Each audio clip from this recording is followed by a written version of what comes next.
peer-reviewed research, they have posted a quote by von Neumann that states that this should occur at all is a miracle.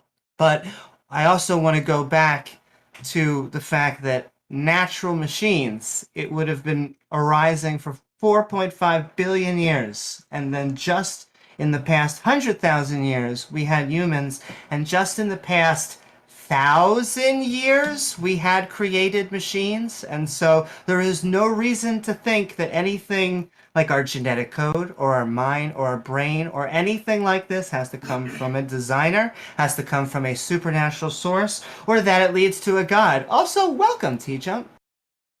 Also, it has to be stated that using terms like digital and using terms like analog when you're describing biological processes, this is an abuse of language. Words are, the words that we use in our lexicons are nebulous. And like, just for example, using the term observation in colloquial terms, using the term observation in a scientific term mean two totally different things. So,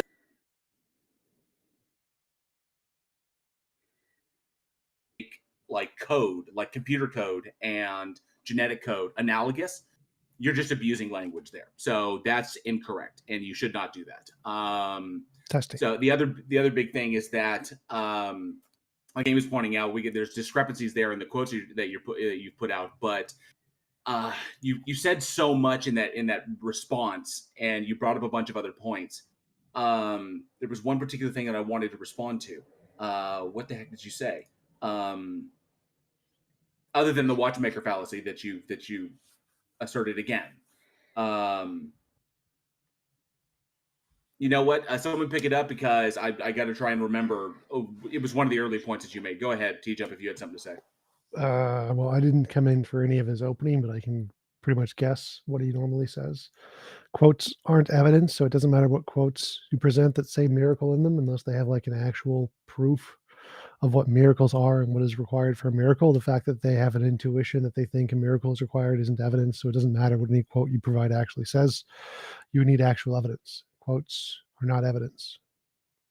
Yeah, and the quote sounded like he was just saying, hey, this seems like a miracle. He wasn't saying this is actually a miracle, because there would be a lot that would come with that. Yeah, Taco, I don't think that we need to ask for proofs. What we need is what is the most plausible narrative to explain the phenomena in question. Now, Amy, you said twice. Well, what phenomenon in question are you talking about? About the fact that in life it is instructional assembly or codified complex specified information which directs the making of molecular machines and factories. And that state of affairs, in my understanding, is best explained by the action of an intelligent engineer which conceptualizes in his mind these artifacts and then instantiates both the blueprint and the information transmission system, which then actualizes and instantiates these machines and factories. Tangelo, when our DNA is actually putting in 4 different characters, it is actually making codons. Can I ask you, do you think that it is our genes doing this, or do you think it's God? Well, Amy, you previously talked about the genetic code. Could you, in quick terms, explain what the genetic code is? I would say we have 4 different symbols that we have as letters, and that we are, well, I say we, that our genetics creates words, codons, in 3 different symbols that creates our body. Okay, that is not the correct answer, Amy. The codons, they have an assignment to amino acids, like AUG, for example, is a stop codon. That is the genetic table. What does it? The messenger RNA, which stores, can I finish, please? No, can I finish, please? The messenger RNA stores information through genetic words, which are these codons, and 3 nucleotides, they are assigned to 1 amino acids. We have 64 different codons, and they are assigned to 20 amino acids. And in a translation, what happens? The messenger RNA goes into the ribosome. There, the tRNA anticodon then, which will indicate to the amino acid tRNA synthetase which amino acid that has to be added to the polymerase chain. And it will then be picked amongst these 20 amino acids and added to the elongation of the amino acid chain. So what we have is an assignment of meaning. And I can give you an analogy here. For example, you have a translation book from English to Chinese. That's not And analogous. the word, I'm and sorry, the that's word, not analogous. can I finish, please? No, And the Tangelo, word- I'm sorry, no, Tangelo, we've already been down this road. He also didn't answer my question. Yeah, I Tangelo, am we've been down this road answering your before. No, question. Tangelo, we've been down this road before. These are not analogous. You are abusing language on this. But nonetheless, what you completely glossed over one very, very important point is that you speak about this process of the replication of DNA. You speak about this process as though it is flawless. Now, in your worldview, and I've heard you state before that God is perfect, okay? And the process of DNA replication is not a perfect process. It is not perfect and it is not efficient, okay? So the problem is that you're essentially stating that a perfect being can create imperfectly. But because the process of DNA replication does not happen flawlessly every single time. In fact, it fails a grand amount of time. In fact, there are problems all over the place. So how can your perfect being in your worldview create something imperfectly? Yeah, you just hijacked my dialogue with Amy. It wasn't about what you're asking. I was answering to her what actually the function of the genetic code is. So I would like to finish my conversation. You don't need to, Amy. because we understand genetics, Otangelo. You do not. No, you actually don't. No, you actually don't. You have no clue Yes, we about do. genetics. Otangelo, this is not the opportunity for you to try and school us. We've been to school. Okay? You have not. You have shown it times and times again. Hey, come on, we're not going to insult people. Can I just either way, have a conversation or get off the stage. And can I just reiterate? DNA. There are letters. We have A, C, G, T. Those make words in 3-letter combinations and codons. The question I asked was, is it our genes doing this, our biology, or is it God? Well, I think that God instantiated life at the beginning, Amy, and then he actually just left life on its own to self-replicate and to thrive. Now, if you think that God was not necessary, hey, be my guest and explain how assignment of meaning, like a codon like AUG assigned to a stop sign, which indicates to the machinery to stop translation, how that state of affairs of assigning meaning could not come from a mind. What is this meaning that you're talking about? Because you're using this term and no one else uses it. It's not assigning meaning to anything. It's physical. It's not. I am want to answer the using question. Strictly scientific terms, JL, and there is an assignment or a mapping of 64 codons, triple nucleotides, to 20 amino acids. That is what the genetic code is. If you don't know it, please go and educate yourself and look it up. Angelo, the way it stops is it's a physical marker. So there's a physical bond and a physical connection that causes it to stop. So it's just like the end of a river is a giant rock. It's not actually giving meaning to anything. There's no meaning there. It's literally just a physical interaction, like a switch. TJump, what is the function of the genetic code? There's lots of functions, and they're all physical. So every single one of them. So you don't know. No, that's just explained it to Amy because she didn't know it. Angelo, there is no meaning. Less. There is no meaning in the DNA. It's all physical. It's a physical interaction, physical bonds, physical levers. There's no meaning that is required. Yeah, I find it deeply strange that you keep inserting this word like it has some sort of like that it has meaning when I think it has results. There are results. There are physical results that come from this process taking place. But you're trying to ascribe some sort of like extraneous meaning or agential purpose to it, which doesn't exist. And I don't know why you're doing this. I said assignment, JL. There is an assignment of codons to amino acids. That is a fact. That's physical interaction. Fact. So it's not meaning. That's just a physical interaction. It's chemistry. It happens through a physical interaction, TJump. The question is why that state of affairs exists where a codon is assigned or mapped to amino acids. That was my question. It exists because it's the process that produces life. If it didn't produce life, then it wouldn't be stable and it would fall apart and it wouldn't do anything. It's also Oh no, continue. Sorry. No, go. I'm sorry. Go ahead, Amy, please. It's a natural way of data becoming information, but it's been going on for billions of years.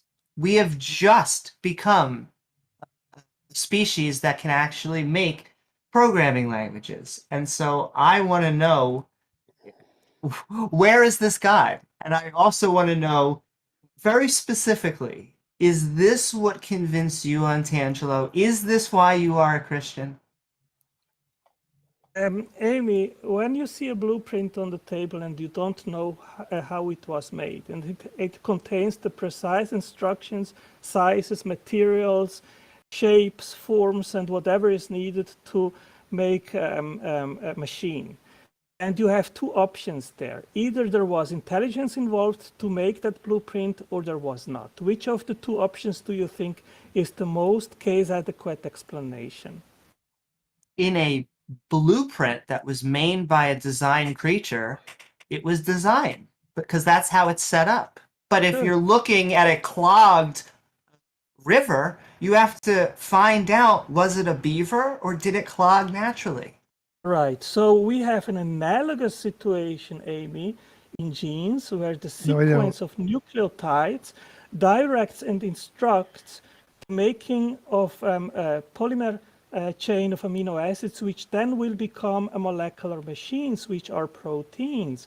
And if you don't have that specified complex sequence of amino acids, that strand, it will not fold in 3D form and then become functional.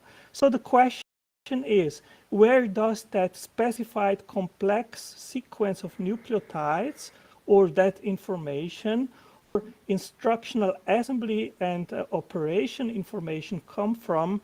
Either it was an intelligent mind or it was not. If you think no intelligent mind is required, be my guest and explain how non-intelligence can instantiate such specified complex sequences which are functional. So I debunked this entire argument last time. Like, there's a thousand steps to creating life, and the hypothesis that can make novel testable predictions to explain any of the steps successfully is the better hypothesis. Naturalism has made successful testable predictions about many of the different steps. They don't need to explain every step, just any step at all, like explaining RNA forming on clay or corpuscles forming on clay, or just any step individually. If that's explained naturally and it was predicted by a naturalist hypothesis, that's evidence of naturalism. Intelligent design has predicted 0 steps. It was given a 0 explanation of any of the steps at all. So the better hypothesis is naturalism. That's just how it works. The one that makes the successful testable predictions is the better hypothesis. That means the only hypothesis that's reasonable for anyone in science to believe is the naturalist hypothesis. There's no evidence of design. That's why it's considered a pseudoscience. So your argument's debunked. The better hypothesis is the one that makes testable predictions, which is naturalism. Naturalism wins. Okay, TJump, you are conflating what we are talking about. One thing is in regards we absolutely did not. Well, can I finish, please? So one thing is about the quest of where specified complex information or instructional assembly information comes from. Like no, that's also a pseudoscience. That is, can I finish, please? So that is one question. The other is, of course, how polymerization of nucleotides occur, which is what you addressed in our Antangelo, debate. no, Can I Antangelo, finish, please? Antangelo. I would like No, to no, no, finish. no, no, I no, would like. No, no, no, no, no, no. You no, don't no. interrupt me. I am permitting Antangelo, everyone to make a Antangelo, case, and when you finish, then Antangelo. I answer. So you You're will saying not stupid interrupt me. things, You Antangelo. will not interrupt me. Antangelo, TJump. you're I will saying overtalk you no. until you let me We can finish just my mute you, sentence. Antangelo. Okay, so So I leave the I okay, leave the stage. I would That's be, I'd it. appreciate Either it. you But respect Run me away, or I Antangelo. leave. Okay, No, okay. I'm So not have a running back away. and Antangelo. forth, not this whatever's going on. Stop fighting. Have a back and forth. so this applies to both. I want to finish my sentence. That's great. So Antangelo, my I statement applies want to you both. to finish my Antangelo, sentence. Antangelo, I stop. want is you gonna to finish permit your me to sentence. finish my sentence. Let Otangelo finish his sentence. It should only take a few seconds, and then you can continue to jump. Angelo's not the most No, I'm decent not guy. interested in listening to Antangelo Thank talk you, for another thank you. minute. What I said applies to both, But Antangelo. I am not interested to listen to you either, TJump. Can we just take him to? Let's move on. Yeah, to the we'll next move one. on to Yeah, the next one then. So, Sorry about that. Just to So repeat, Hey, what I said applies before to we both. move on, I want to hear T-Jump, and then I have something to say. So Cool. what I said, the scientific method of making predictions to explain hypothesis applies to both the origin of information and the origin of nucleotides. So it doesn't matter which one you go to. Both are best explained by naturalism. Both naturalism makes testable predictions which explain the hypothesis. Intelligent design makes zero. That's why it's pseudoscience. Applies to both. So until intelligent design starts making novel testable predictions, it's a pseudoscience. It explains nothing. You can't use it in science ever. T-Jump, good morning. If you could Hey. increase your volume about 10 to 15%, Hey, you'd be Amy. right in line with the rest of us. I just want to say, Otangelo did start to talk about one thing that I'm glad that he got cut off on. It was about Chinese characters being proof of Christianity, and there's so many problems with that. They're Testing. religion by well over 4,000 years, and to say that the Chinese characters come from Christianity just doesn't make any sense at all. They make all kinds of mistakes like that. First of all, the timing issue. Another one is they'll take characters and pull off the radical small portions of the characters and ascribe meaning to them that it doesn't actually mean those things. So that's another fallacy that's created with that. If anybody's ever interested in looking into more of that, it's just search. A good place to start would be Rational Wiki's Hanzi of Genesis, and that's spelled Hanzi. And I'll post the link for that shortly. Thank you very much. What was that? I remembered what I was going to bring up because at that moment, because he spewed so much stuff, he just gish galloped a whole bunch of information.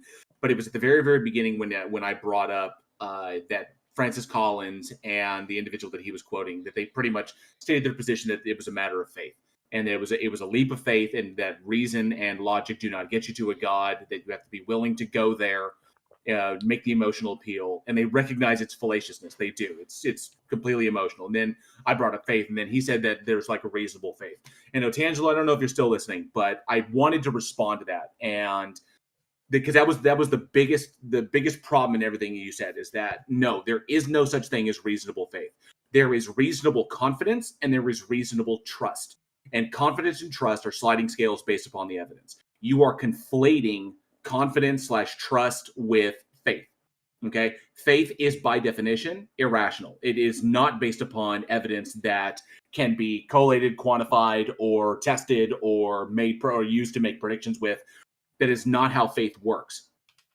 It is even recognized by early Iron Age philosophers that getting to these concepts requires the jump, because just looking at the world in itself does not get you there, does not get you to where you need to be.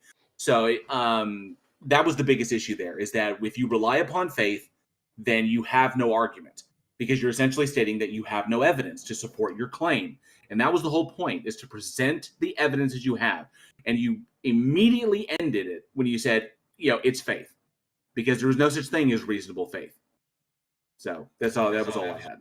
Jill Warren, I'm curious, have you by any chance created a video on these distinctions or written an article about it? Testing.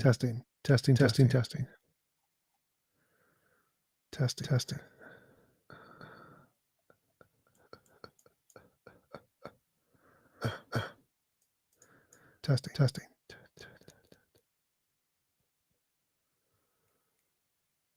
Input sensitive.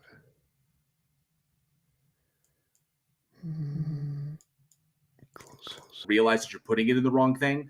That faith is wholly irrational. And while people can choose to have faith in things that they have no evidence for, which is fine, they need to be able to recognize and be intellectually honest about what faith is. So yeah, I touch on this multiple times whenever I'm covering somebody who brings up faith and that how important faith is.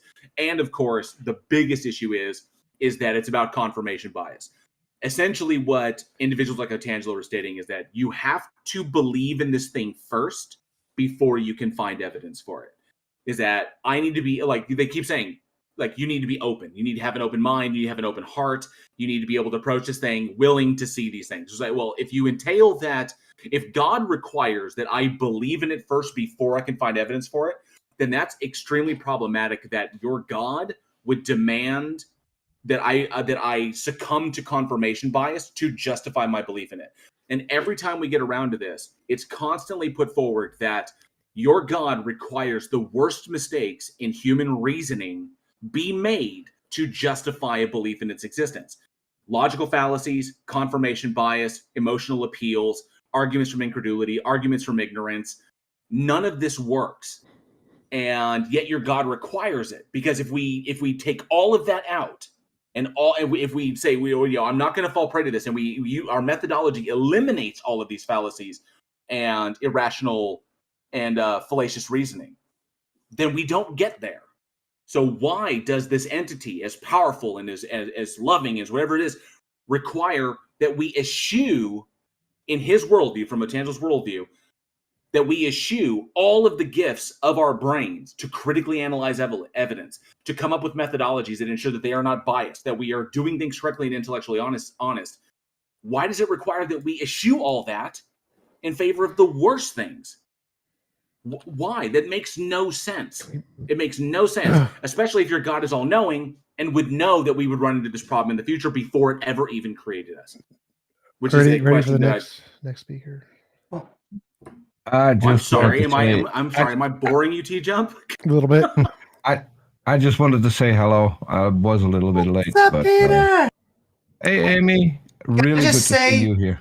one last, and I'll make it quick, is that it was very subtle. He's tried to sneak in abiogenesis. So the genes, well, they are doing their natural thing for the past 4 or 5 billion years, but God came in at like the very beginning, the end.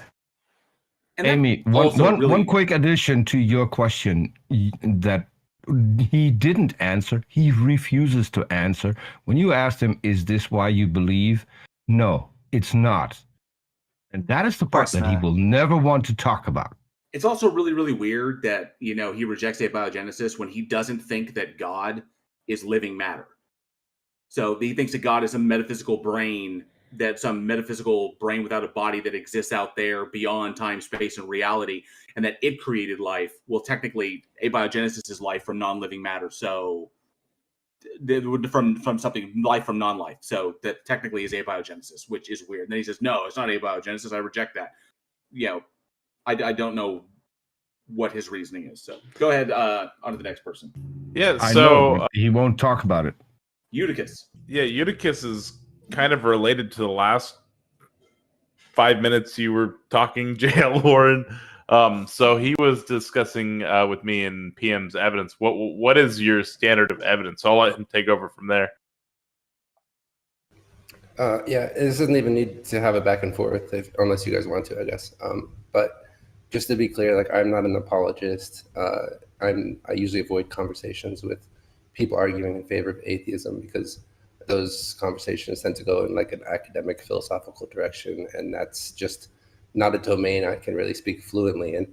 Well, I just want to interject. Can I just interject for a moment here? Just say we're not arguing for atheism. We're addressing the matter of whether a god or a goddess exists being presented here.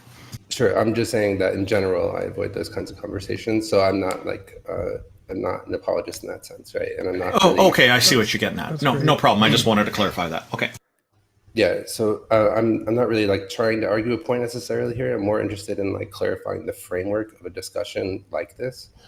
because obviously I still hear questions like, how do you justify what you Go. believe in, or what is the proof that God exists, right?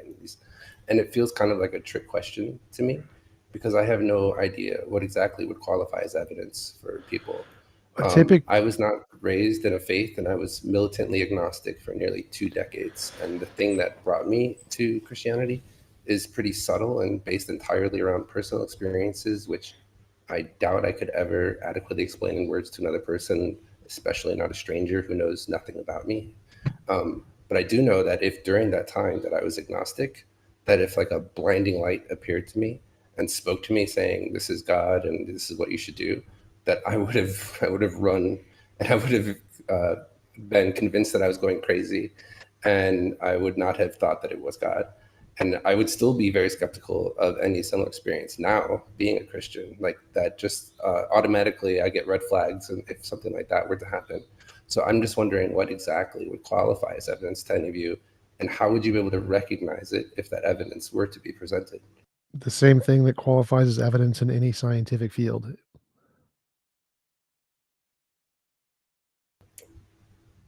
Can I just point out that the term militant agnostic is really funny? I mean, I'm sorry if anything happened, but Amy, my I was in the live sense chat, that like I don't know, and neither do you. my live chat pointed it out. I think that's actually quite a good definition of it. The issue, the thing about evidence is that obviously, things that when evidence is presented, we can test it. We can make hypotheses with it. We can make novel testable predictions with it. This is exactly what TJump said. It's how we would handle any evidence given something that is presented as evidence for any other claim. And when we apply, and methodology to that, then we can eliminate something that is proposed as evidence. We say, no, this is not evidence for it, or it's not good evidence for it, or it's insufficient evidence for it. So, but when it comes to like what evidence out there would convince us, the problem is that when you're presented evidence for a claim, the evidence seems to support that claim. It opens up more questions. So there's also the matter of if a big, super powerful entity showed up and said, hey, I'm God, and it was like, oh, wow. And it looks and appears like God and like that. Well, just because it does that mean that it's God? No, it doesn't mean that it's automatically God. It could just be a sufficiently powerful enough entity claiming to be God. Also, how would we know that this being is lying? So there's more questions there. So what evidence would convince us? Like automatically and outright? I can only speak for myself. I honestly don't know. But if the God exists and it has the attributes that you think that it does, then it does. It knows what evidence would convince me outright, immediately, automatically, and it has yet thus far refused to give that evidence. So, well, as far as like testing it the same way we test anything else, like I'm presuming here that if that means like that there's some if we discover something that goes against everything we know about the laws of physics or something like that we're just going to assume that we don't know everything yet about physics, and we'll have to wait until we have an answer for this. It's not like there's going to be something that is going to happen that would be like, oh, this is God, because we don't even have a definition for what that is, right? Scientifically. So if we're just speaking scientifically, like how do you find something you don't have a definition for? Well, novel testable prediction. Well, you can't find something you don't have a definition for, but we do have a definition for God. So how we would find something is you make novel predictions. If God exists, when you die, you're going to meet him at the pearly gates. That would be great evidence. That's when that happens. So making novel predictions about things is pretty easy. The reason Christians haven't is because all the religions who have were falsified. So it's only the religions that don't make novel testable predictions that haven't been falsified. Just to piggyback off what TJump said, in the Old Testament, God was doing empirically verifiable shit all the time. He was going around kicking butt, taking names, taking nations. And those types of events would be verifiable. And yet, for some reason, as our ability to become more scientifically literate has increased, God's appearances have decreased. Yeah, I guess I'm just curious, like, I mean, the example you gave, like, after death appearing at the pearly gates, TJump, is something obviously by definition that we could never experience or test in this world while we're alive. And that's kind of like the point I'm getting at here. Well, it doesn't matter. Novel testable predictions don't have to be about this life. If it's novel, just means it's new. Testable prediction just means a thing you expect to happen after some experiment. So if death is your experiment and you expect after death you will have a particular kind of an experience, and that particular kind of experience happens, that's a novel testable prediction. They don't have to happen after death. The only reason that most of the predictions are after death is because that's the only kinds you can't falsify them and then come back and say your religion's been debunked. So that's a problem with Christianity, not a problem with science. So your hypothesis, whatever it is, God, leprechauns, fairies, would need to make novel testable predictions, and then those things would need to be confirmed after an experiment, and that's what would count as evidence. It's just answering your evidence question. Okay, that's fair. Thank you. Any other questions, or is that sufficient?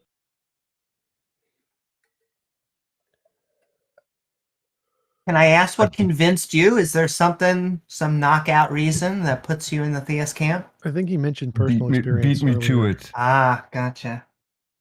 Well, I don't, like I said, I don't know if I could even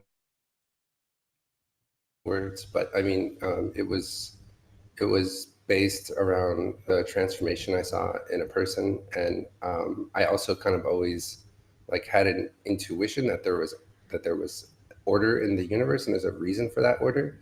Now, you know, that right there, that sentence is going to trigger a line of responses that I have no interest in responding to, because it's going to get like, I'm not here defending what I believe in necessarily.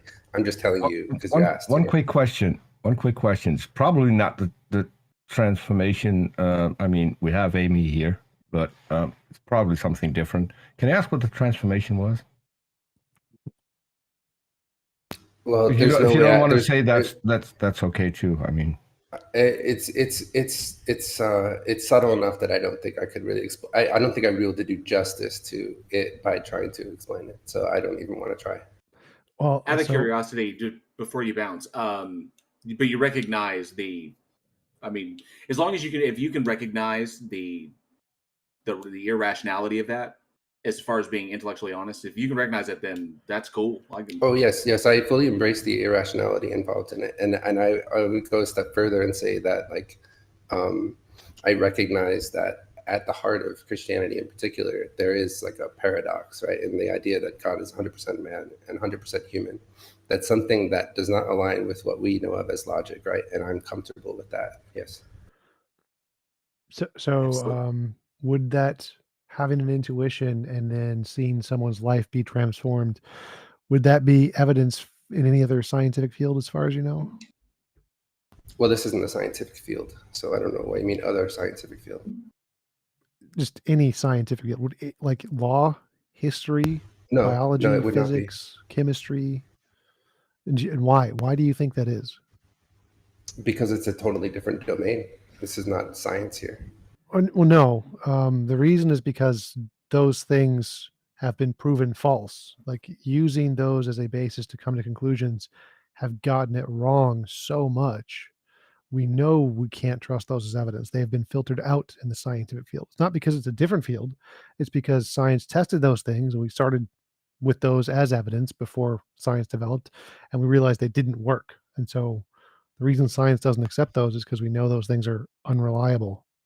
Well, that's fine. I mean, like, again, like there's this part of this paradox at the heart of Christianity is this idea that in Christianity, God is relational, right? This is part of what the Trinity is about.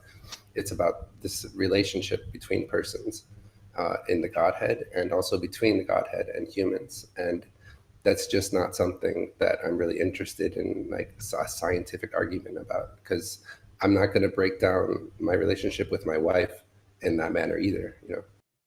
You can prove your wife exists. That would be the difference.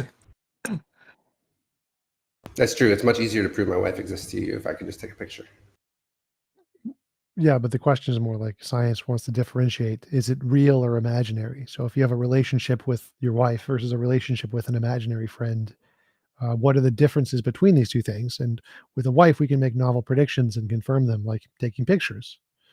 With imaginary friends, is there any difference between your relationship with a god and your relationship or somebody's relationship with an imaginary friend? Yeah, I would say the relationships are different. Yes. Well, he stated that he acknowledges that there's an irrational aspect to this. What's the that difference? he- Yeah. What's the difference between my relationship with God and the relationship with my wife?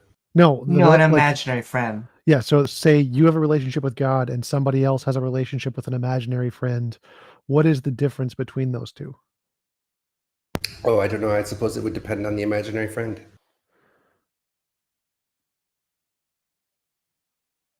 I don't go down hypotheticals that much because I can't get in another person's mind. Can I ask, you said that you kind of leaned in towards the irrational. Yeah. I mean, why? Well, I just think the universe is weird enough that makes sense. he can. He's allowed to do that as long as he's being intellectually honest and he can acknowledge it. I would say that would be the biggest point. Is the minute when you begin saying that your irrational things are completely rational and that you have justification for them. But from my perspective, you acknowledge it's irrational. There is nothing more than a personal justification, whether whatever it fulfills for you, whether it's psychological or of some sort of physiological utility for you. That's fine. That's great. But you acknowledge this, and that's fine. As long as you can be intellectually honest about it. That's the important thing, that we can have an intellectually honest conversation regarding it. You recognize the disparity, and that's okay for you. Mm-hmm. Yeah, I think there's actually like a real danger when people try to make their idea of what God is align with what their sense of a logical order is. I think that's where a lot of the dangerous stuff comes in.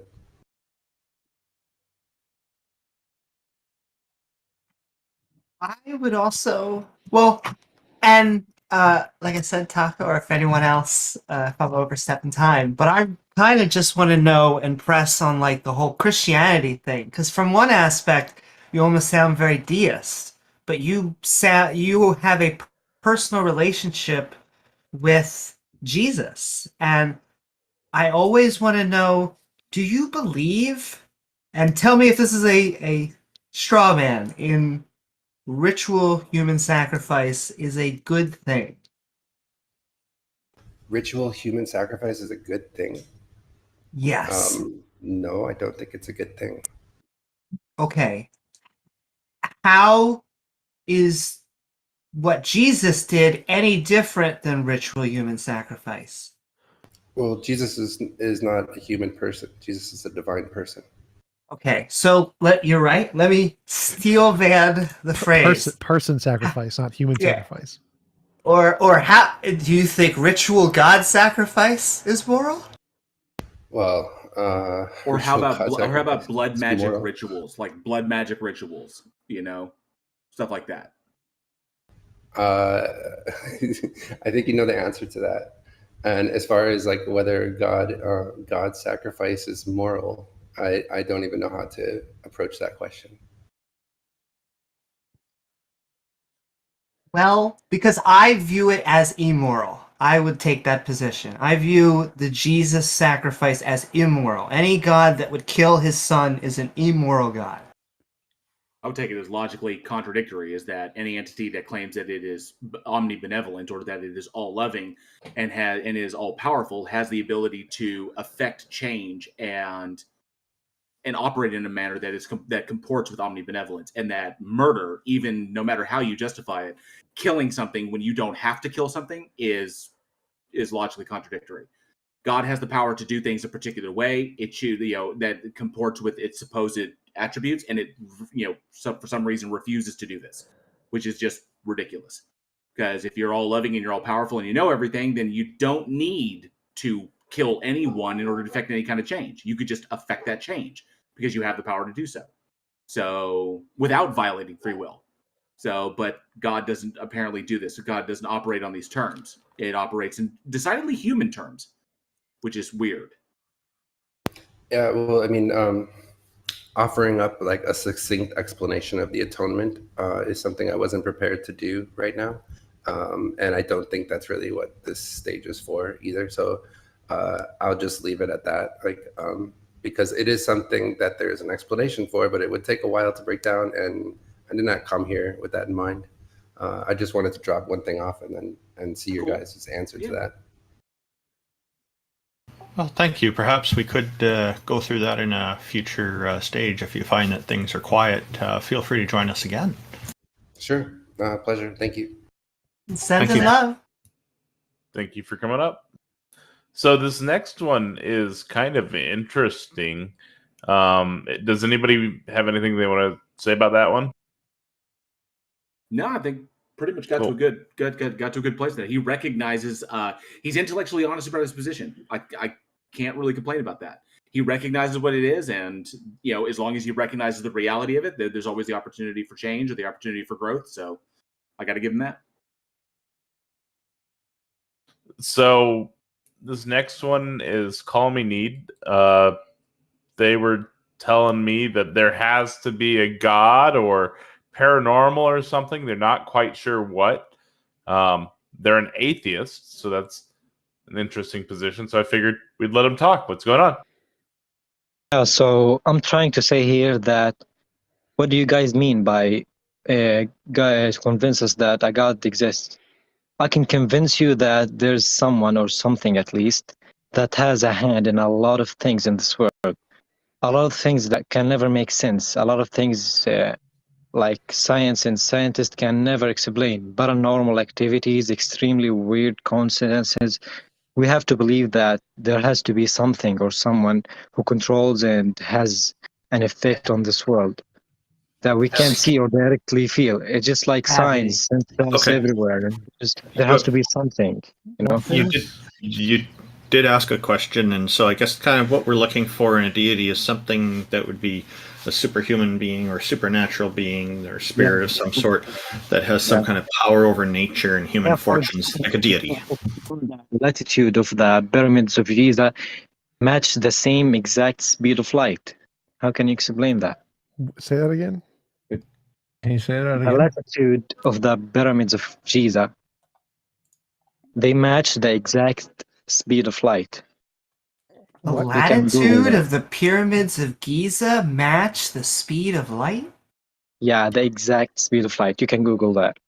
So the pyramids were built with a system of measurement, as I understand, that pretty Yeah, the well pyramids matches metric. themselves are just a miracle. No, it doesn't. So I just looked it up. The latitude of this pyramids of Giza are the last three digits are wrong. So they're not. It doesn't It's match the speed of light.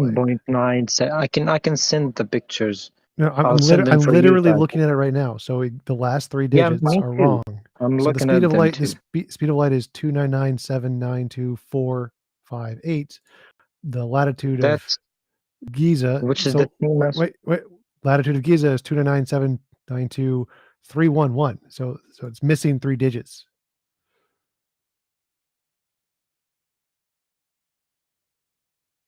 yeah, because they're extra digits. Yeah, so it's not. It If doesn't. it's a miracle, it should be precise, right? They're extra But digits.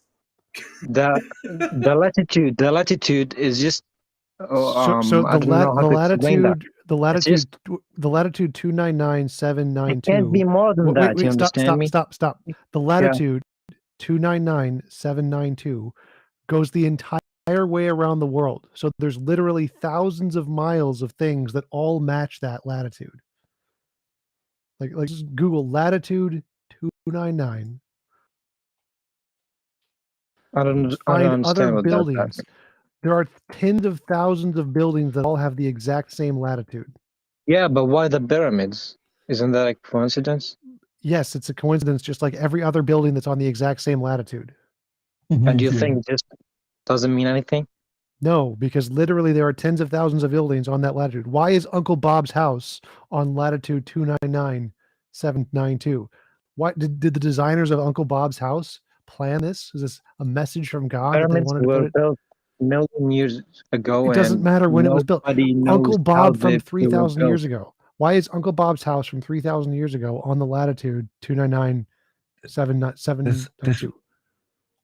This might help. So call me Need. What god do you think is real? Which of the Egyptian gods is I real? was born in a Muslim environment, and I grew up as a Muslim, but not anymore, honestly. Mhm. A lot of things just don't make sense. For I'm Allah is curious. the God. I'm curious to which Egyptian god do you think is real, or all of them real? I don't think that there is an Egyptian God. I don't think there is a God. I'm not certain about So that. Well, I that's a believe different that there topic. has to be something. The thing That's is, what I believe. though, hold on. The thing is, though, you point forward that the pyramids being there is evidence. If it should be evidence for any god, it should be evidence for one of the Egyptian gods, correct? No, that doesn't not the matter. god. No, that has to doesn't be because matter. there are so many other coincidences. So I want to go back to the Yeah, actual or even- topic. So But the pyramids it doesn't matter were what built. God. It doesn't matter what God. Yeah, the pyramids.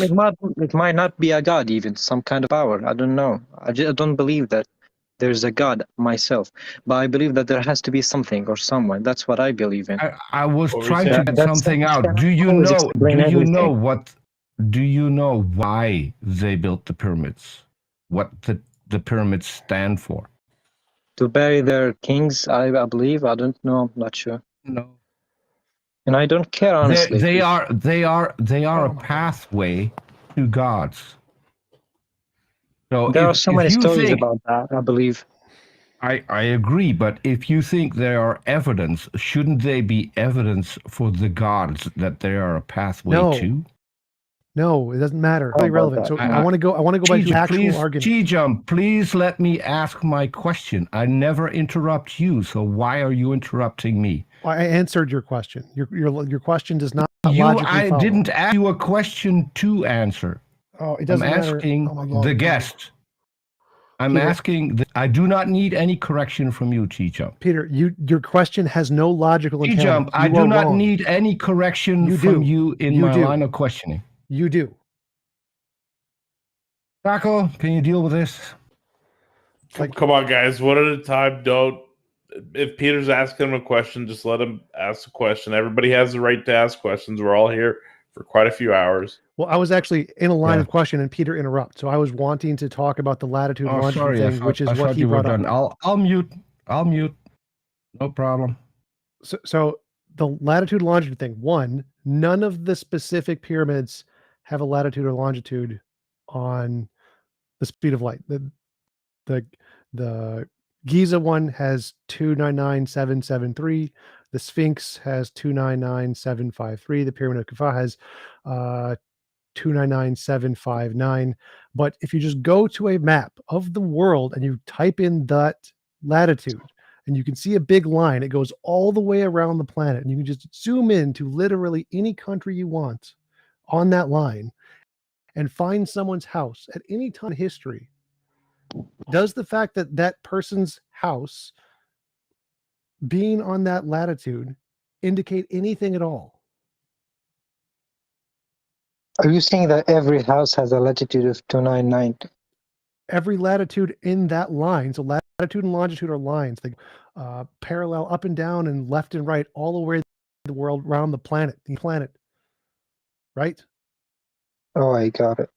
Well, that was just an example. I didn't do any research or something, but that's just one of the paranormal activities that I've noticed that just led me to think that there has to be something or someone. There are tons of Wait, why is miracles that? Why is and that things that paranormal? don't make any sense.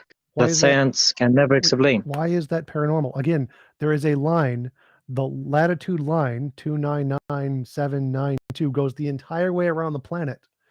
So there are thousands and thousands of houses that have all been on that line. What about that is paranormal or supernatural? Look, as I said, I didn't know any researchers, so I'm not sure if I can answer that. I'm not sure if you're but I'm sure that there are tons of those things that you can't just explain. If this one is wrong, there are so many others. I think I can answer that. What it sounds like you're telling us is something really cool happens with something else that's really cool. But you would have to show us why. You would have to be like, the people who built the pyramids of Gaza knew the speed of light, and they put this building here because they were trying to transmit that thousands of years later they were trying to give us this information. Or it could be like TJump said, and they just picked a random address they didn't know. And it's just a really cool thing happening with another really cool thing. What about like latitude line 3.1415? Is that did they all know pi? Did everyone who built a house on latitude line 3.1415 just know pi? What about E or I? You can just pick any number. Not to point out, call me, that the pyramids were built long before the latitude longitudinal system was created. So before we understood that, so the Egyptians had no awareness of this, and the fact that the numbers don't line up precisely, and it's only on one, that's also problematic. That's a really good point. Like the latitude longitude lines are totally made up by people. They aren't like correct. They're just numbers we made up. And so did the Egyptians know that we were going to make up this completely arbitrary system of latitude and longitude lines, and that in this made up system it was going to correspond to the light? Man, I just believe that science can't prove everything always. That's what I believe in, and I'm trying to convince you as well by some examples that science can never ever explain maybe half of those coincidences. This is just one of thousands. No, it's a good. Okay, so call me. You acknowledge that coincidences happen all the time, correct? Right. Okay, so coincidences are not miracles. And two, you're familiar with pareidolia and apophenia, correct? I'm not sure what that means. Pareidolia and apophenia are problems with essentially problems with our perception and reasoning, in which we derive values from patterns that we see in nature, in like randomness. Yeah, the best example I can give you is if you look at looking at the texture paint on your walls in your house, and you can see like faces or objects or things in there. It's because the brain typically tries to make sense of random patterns, of like just random information. It tries to find patterns within that it can better understand it. So this is a well understood phenomena. All right. So when you're looking at coincidences happen all the time, it's a reason why some rock formations found underneath the ocean from a particular angle look like they were laid bricks, but when you look at them from another angle, they don't. So it looks like, oh, there was a road down here. Look at it from a particular angle. But if you literally shift over to the right, it doesn't look like brick anymore. So it's just a rock formation. Or why people see giants in rocks, so they think that like mountains are like, you petrified giants and stuff. It's the same kind of thing. It's just you're trying to derive information from a coincidence, from a lineup of numbers, but coincidences happen all the time. So my question would then be, just because there are coincidences, does it logically follow that gods exist or a god exists?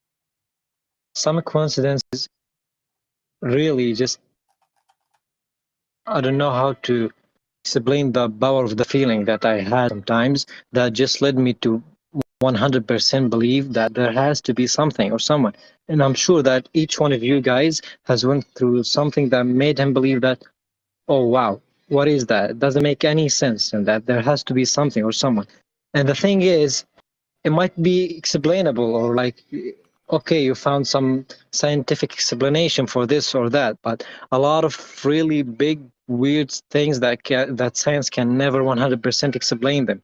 And that just leads us that there is some kind of power, there's some kind of God, I don't know.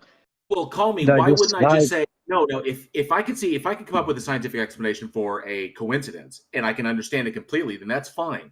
But just because there are things out there that I can't, just because there are things out there or coincidences out there that I can't like immediately explain, or they haven't been studied enough, or they haven't occurred enough for us to be able to explain them, then why would I ever assume that that's a god? Why wouldn't we simply say we don't know?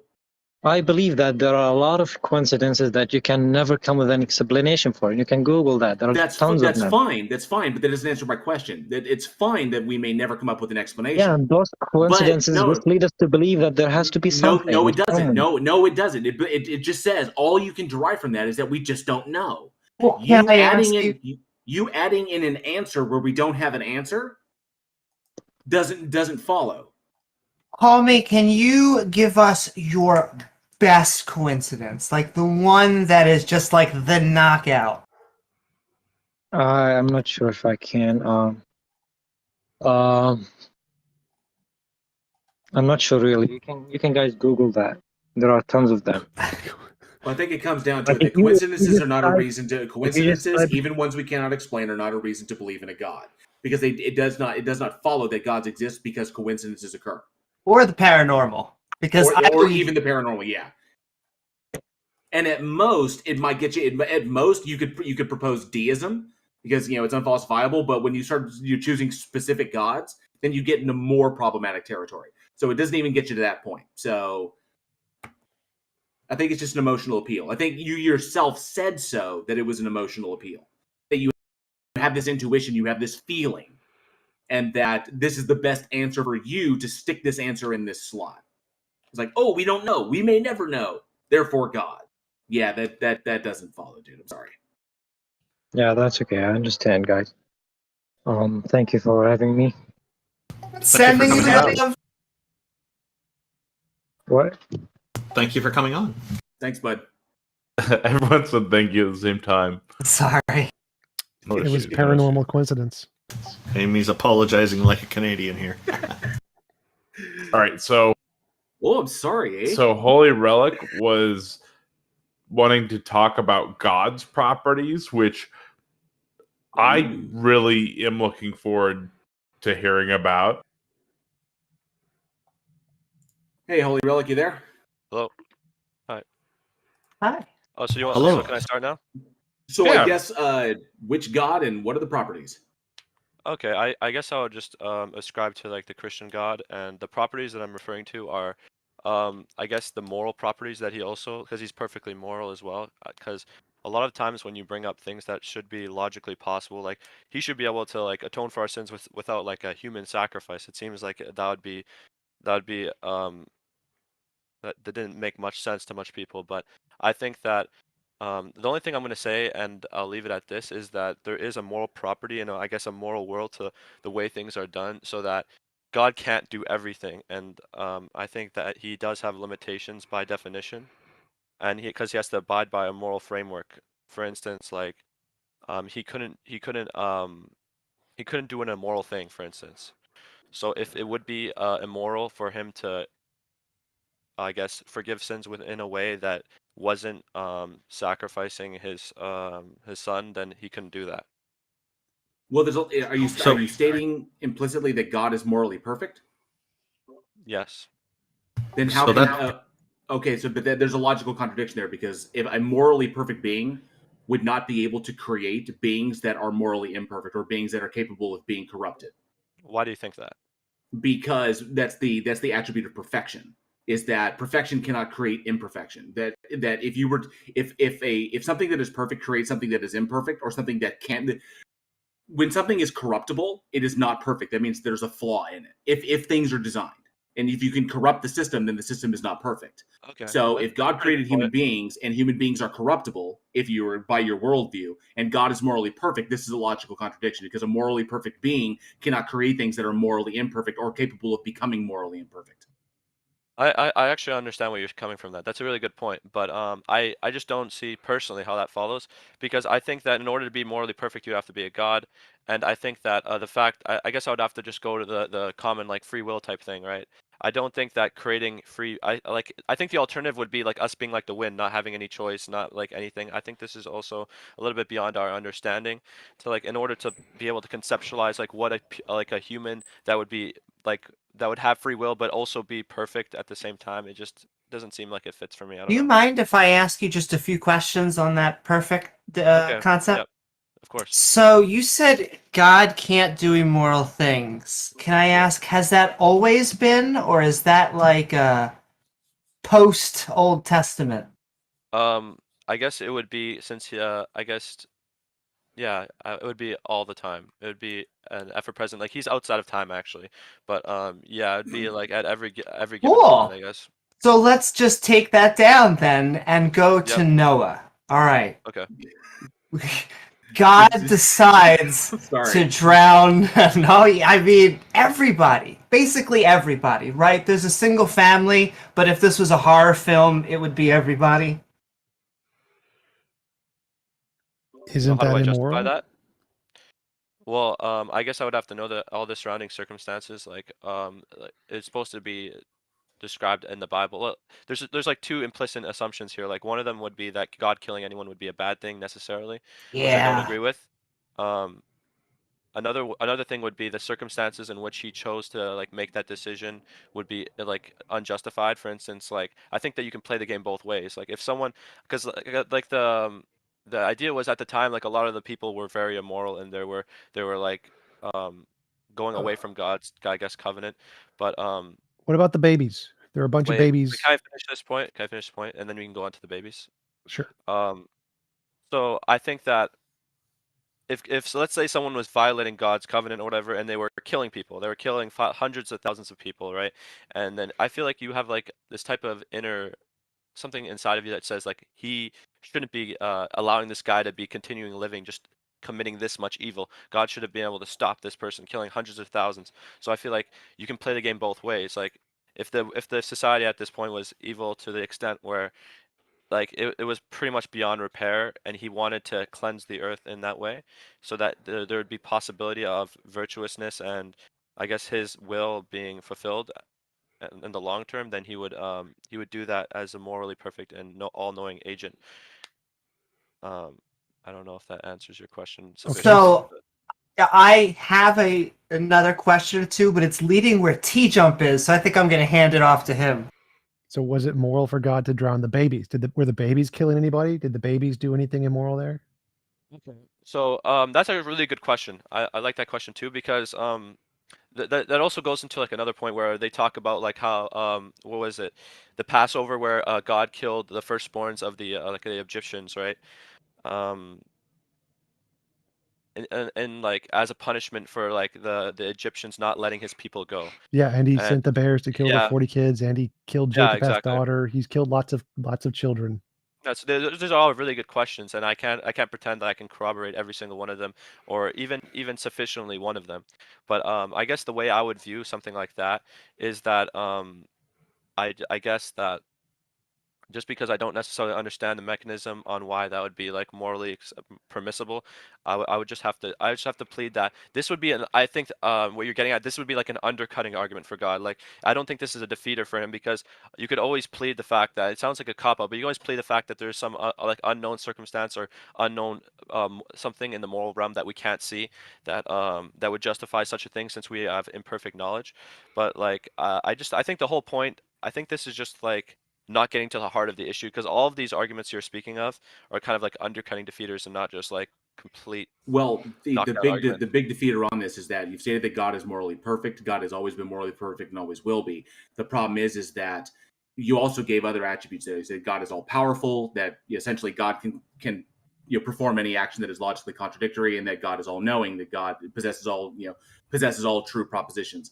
So the issue there is that the question then becomes, could God have performed any of these actions in a different way to affect the exact same change without resulting in mass death and destruction? I think any answer we could produce is based on imperfect knowledge. Therefore, it's No. The answer is yes, because it's omnipotent, so it can do it. If I can look at a situation, say that there's a bunch of evil people all over the place, right? And I need to come up with a solution for this. So one of the solutions in my omnipotent repertoire is drown the planet and everything on it. So that's one option I have in the infinite span of options that I have because I am all powerful. So if I am also morally perfect, then I can come up with, I as a human being can come up with a more morally justifiable response to sinful people everywhere than drowning the planet. So if I can come up with it and I'm just a human being, then you can guarantee that God can come up with it. And God already did. In his omniscience, God already knew the more morally perfect action. So that is a violation. If there is a more moral option and God did not use that, then God is not morally perfect. okay. I can understand why you would think that. But I would just have to say that what solution, if you, let's say, for instance, like this is just an example. Let's say that 98% of the world was very hedonistic and very evil, and they were all killing each other constantly, raping whatever else, whatever. What would be your solution to something like that? Let's just say. Can I answer that? Can I answer? Yeah, go for it, Amy. Go for it. I had one ready to go, but go for it. Oh, I want Holy Relic to play a game, which is trademark Pine Creek. But Holy Relic, would you like to play Poof or Drown? It's a fantastic game. So, God comes to you and he says, Holy Relic, I know that I've drowned the entire planet, but that was just season 1. I'm coming and I really need to do it again. We are going to eliminate everyone, except for you and your family, of course. But I need to know, how are we going to get rid of everyone? Are we going to just poof them out of existence, making sure, nothing bad goes on, but they're gone? Or do you want to go the classic model? Would you like everyone to drown? Okay. I think that there's an implicit assumption there that the people that drown don't deserve it. I mean, I think that you have to know the surrounding circumstances. I think this is where omnipotence comes in. I think that you'd have to know the surrounding circumstances on what these people were doing.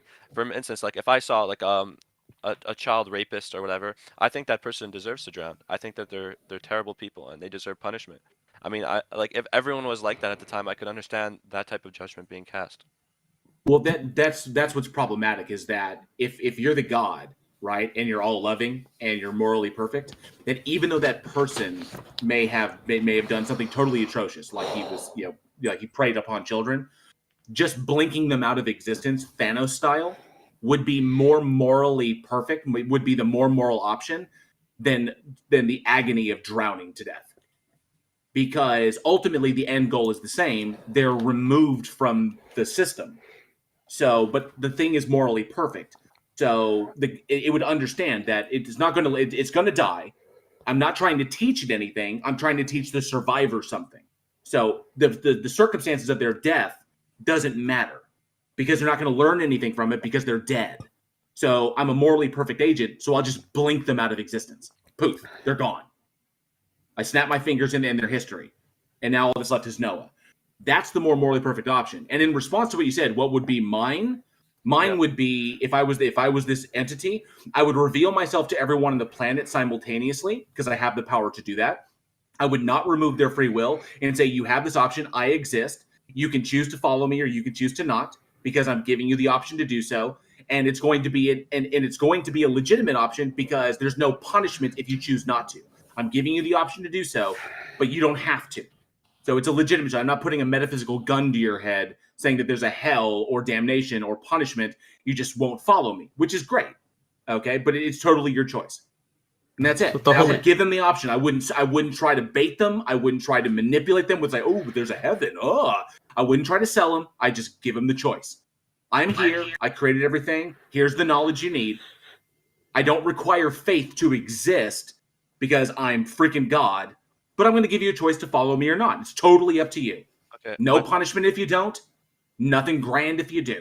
Okay, my closing statement on this would be that I just think that any judgment we made would be based on imperfect knowledge, and I guess that what my point is trying to get at is that any determination on poofing or whatever would be based upon information that is not complete. Therefore, you might be wrong about the type of determination that, like, on your type of moral ruling. No, it doesn't matter if it's not complete. What matters is, can I come up with something better? Well, that's the point. How could you come with something better if you don't have complete information on the topic? Because I don't need complete information on this particular thing in order to come up with a better response. Because we look at what the claim was. The claim was there was sin everywhere, and the response of God was to drown everyone and to kill everything in agony. It's not. I can come up with a better response to sin being everywhere, and I just did. Well, I also think that you're underplaying like what's the like. It's not just sin, right? Like, it's hedonism, it's disgusting. Oh my God, babies don't have any of that. You can't say that. Yes, that is really if I was trying to build towards something, what I wanted to say, and you even brought up free will, is that means the possibility, at least, that there is some evil baby that deserves to be drowned. That's really what I'm trying to get to. I guess on the baby question again, I mean, I just don't. I don't think necessarily that God killing a baby would be a moral wrong, but Why I guess not? I'll I mean, you said it, not us. I do have a point. I just want to leave you with to think about. Yeah. Well, actually, I You're had a- saying I that. had I enjoyed this conversation though. Thank you for. Yeah, I had another question before he I- leaves. Yeah, I just wanted to say, like, you've indicated at the beginning that this would be generally the Christian God, and so the way I see it is, if this God is perfectly moral, that imposes a limitation on that God's omnipotence. They're not all powerful then, because there are certain things that they can't do as a consequence of that characteristic. Do you have a way of rationalizing this? Sorry, can you repeat that really quickly? Okay, so if your God is morally perfect and cannot do anything immoral, I'm going by what you specified at the beginning, and it's a Christian God. The Christian God has characteristics of omnipotence amongst other omni traits. To me, that seems like that will limit his omnipotence, because if he can't do anything immoral, then he's not all powerful. There are certain limitations to his power. How do you resolve that? I guess I mean I kind of like admitted this at the beginning. I don't think that I don't think that he can do anything. I think that he can do anything that is morally good. I guess. I mean, I don't know how else. Oh, Well, okay, I missed that by part. your I'm sorry. definition, he could only do what was morally good because he's morally perfect. Yeah. He can't do anything that is immoral. Yes, correct. He can't. Right. So I had a question about that specifically. So let's say I have this guy I know. Let's call him Adolf. Let's say Adolf can never do anything that isn't morally perfect, but he just gassed a whole bunch of Jewish babies. Now, does that prove that he's not perfectly moral, that he just gassed a bunch of Jewish babies? I really feel like this is just like this is so irrelevant. I mean, I It's- don't think it's at all an apt comparison. I don't know. Well, that's great, but I do. So let's go through it with me. So I say Adolf is perfectly moral and he can never do an immoral thing, but Adolf gassed millions of babies. Is it rational to say he is moral, or is it To me, it sounds like rational? you're saying, can God make a square circle? It seems like a logical contradiction. I think any didn't- like No, I don't. this is not about God. This is about Adolf. So I say there is a guy named Adolf. He is perfectly moral, and he gassed millions of babies. I would Which have is to more say that your rational? determination that he's perfectly moral is incorrect. That's great. Why would that be the more rational conclusion?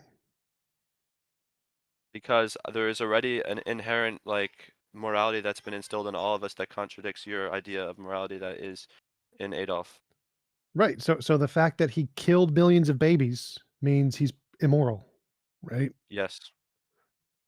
Okay, I'm done. And there really isn't an inherent morality built into every human being. It's not a universal. Is that morals? I think there's some Morals are constants that are. I think there are some universal constants, but there are some things deriving from said constants that aren't universal. Well, I mean, there's like psychopaths who have none. That's I think and more what he's getting at. that would support the fact that it's completely and totally subjective, because morality is subjective to the individual, it's I don't think subjective to the exception group, affects it's the rule. subjective to the village, subjective to the nation, subjective to the planet. I don't think the exception creates the rule. I mean, I don't know. Well, But if you it's can't say go ahead, TJ, universal sorry. and exception are mutually exclusive. Okay. I understand what you're saying. Yeah, that makes sense. Yeah, I don't know how to respond to that. So ultimately, the attributes that you give to this god result in logical contradictions. Okay. That makes sense. Okay. Thanks for coming Since on. logical Next contradictions speaker. cannot exist, the god does not exist. Yeah, I mean, I wouldn't be so like quick to make that determination based on like I can understand why you would make it, and I don't blame you for it, but I just think that there's there's other factors personally for me that I wouldn't go to that conclusion. Would that not be an emotional appeal? It would be an emotional appeal, slightly, but it'd also be like an appeal based on like my limited knowledge and understanding that any like judgment I make is incomplete at the end of the day, even if something seems to be the case. But well, think about the statement you just made. I don't know everything, therefore God. No, I didn't. I think that it's most probable for God to exist. I guess I didn't go over this, but I don't assert that it's. I don't assert that this means that God exists. I think that is just the most rational thing that makes most sense given the information I'm presented with. Okay, so the most rational explanation in the evidence you presented is a logical contradiction. That doesn't make sense. No, I think that you see it as a logical contradiction, but I see it as a lack of my No, knowledge when it comes no, to it is a logical contradiction. These are logical. This is A does not equal A, or A does not equal not A. It's the identity of this thing is this, and you're saying that not A, that the and the antithesis to its identity is still a logical possibility. It doesn't work that way. You're simplifying it down to A and not A, which would make sense in that case. But when it Well, comes down to killing people and the surrounding circumstances we're in, I think that I guess the last thing I'll say before I leave here, like for instance, if they were all, I guess, like I don't know, they were all child rapists. Okay, I don't think that God drowning all of them would be a bad thing. I don't think that would be Okay, bad. well, I mean, then you have to reconcile one very, very simple thing. Yeah. If God's end goal is for everyone to believe in it and accept it and have a relationship with it, Yeah. and God in its omniscience would know that this would be a stumbling block in the future before it created anything, because it has infallible knowledge of all true propositions. It is a true proposition that what you have presented is a logical contradiction, is a stumbling block for anyone accepting God and having a relationship with this apparent moral monster. God would know this and still yet chose to act in the fashion it did when it could have acted in a different fashion to elicit a different response. Why did your God act in a logically contradictory fashion? I think that he acted in a seemingly logically contradictory fashion because No. If God's end goal is for all of us to accept it and have a relationship with it, and it would know I that think there's other particular actions. mechanisms. I think there's other mechanisms. No. which you Holy could go relic.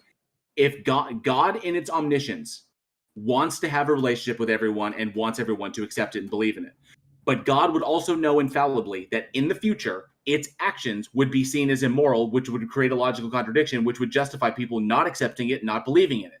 Why does God's actions directly contradict its end goal? What it wants.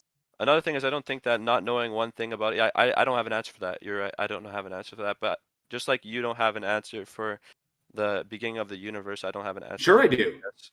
So how did the You didn't ask that. This hasn't been the conversation about cosmology. No, so what I'm saying is that yeah, there is limit to like my knowledge. Like if you're asking me that specific question, I don't know the answer to that. But I think there's also a limit to your knowledge and your worldview. Yes. As as a result of Gödel's incompleteness theorem or the halting problem, there's information out there that we will never possess and that we can never have. Sure, I acknowledge this. It doesn't mean that it doesn't follow that a God exists. Which is why I said earlier, I summed up your entire position. I don't know everything, therefore God. That's not why I believe in God. I'm just talking about a specific sub argument on his properties, right? That's not my my logic behind why I believe in God. This is just a discussion about something I thought maybe I'd have some knowledge on.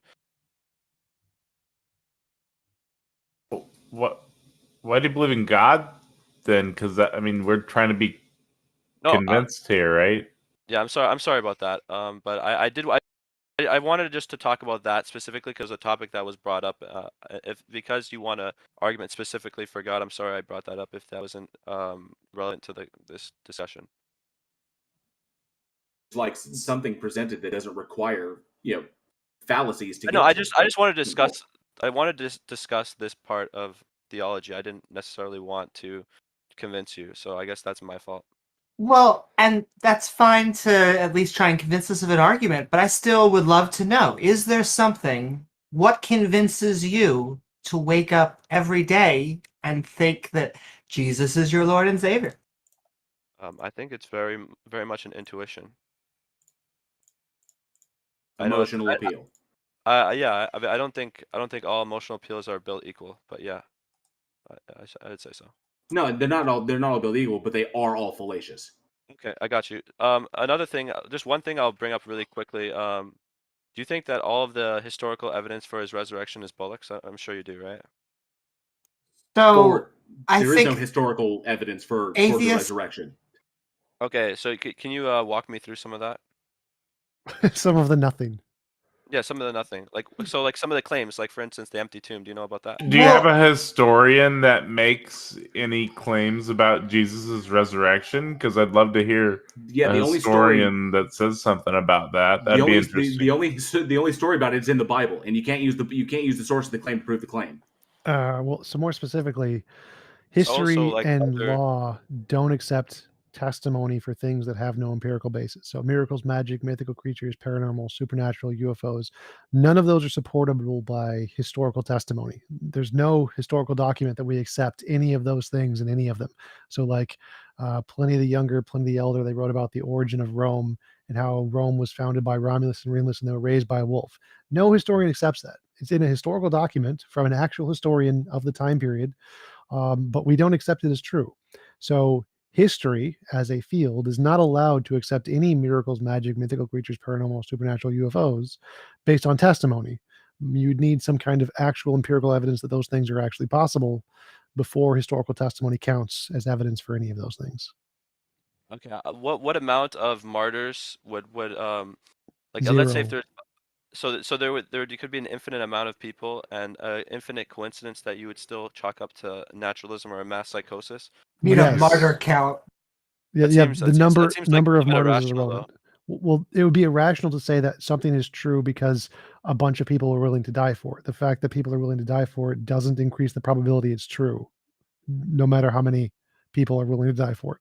Like literally, if there were tens of millions of people willing to die for flat Earth, would that make flat Earth more likely? No, it would not. But that's not the only thing, right? That's like one of the big things, right? But No, it's just an argument for popularity. Well, can I also ask about this empty Yeah. tomb thing? Because the empty tomb has always been strange to me. Because an empty tomb that's why I want you can to walk me through mean it. a lot of things. Like, walk us through why an empty tomb meant that Jesus came back from the dead and then ascended to heaven. Because I can think of a dozen naturalistic reasons why a body would actually no longer be in the tomb and they would be mountains of statistically higher than someone raising a resurrection. And it also, the resurrection itself is weird to me. Not saying that you can't resurrect and then go to heaven. It's just odd that the first thing you do after being resurrected is leave and have no evidence, and that the evidence of you coming back is that there's no evidence. It would have been really cool if he'd come back and then just like showed up on Pontius Pilate's doorstep and been like, "Yo, what's up, bro?" Yeah, I actually have my own explanations for this type of thing, but it might sound retarded to you guys. I don't know, but I could try explaining that. But another thing I have to like, I guess the assumption would be that the empty tomb, like you put the body there and there was Roman guards presumably like keeping watch 24/7 and the body disappeared. I mean, I don't know what else to say about that one. There's actually multiple accounts throughout the Gospels. Each Gospel is a different account of what happened at the tomb and who was there, who discovered it, what was going on. The whole point is what Amy is bringing up is that an empty tomb, this says nothing about divinity. It just says that the tomb was empty. It says that the most logical response that somebody removed the body is all it is, or burned it, or did something, or burned it, or buried it somewhere else, or stole it so that the Romans couldn't get to it. Nobody could try to. Maybe they were just trying to steal the body away so that nobody could try and lay claim on it or steal things from it, or what for whatever reason.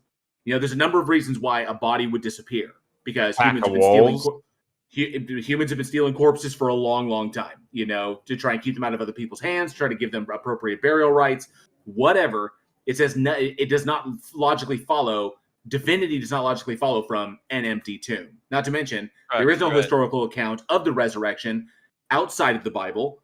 There's multiple variations about who was there, what they saw, when it happened, what happened afterwards, who those people talked to. So there's nothing there's nothing substantive to give this story any credence whatsoever.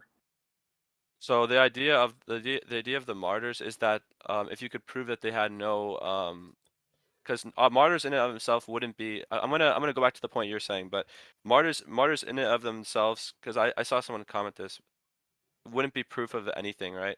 But I think that People willing to die for something exactly, is yeah, it not wouldn't, proof. Is yeah. not proof of the existence of what they're dying for. But if they had no vested interest and they had nothing to gain from it, I think that's pretty decently good evidence. No, but they convinced themselves that they did.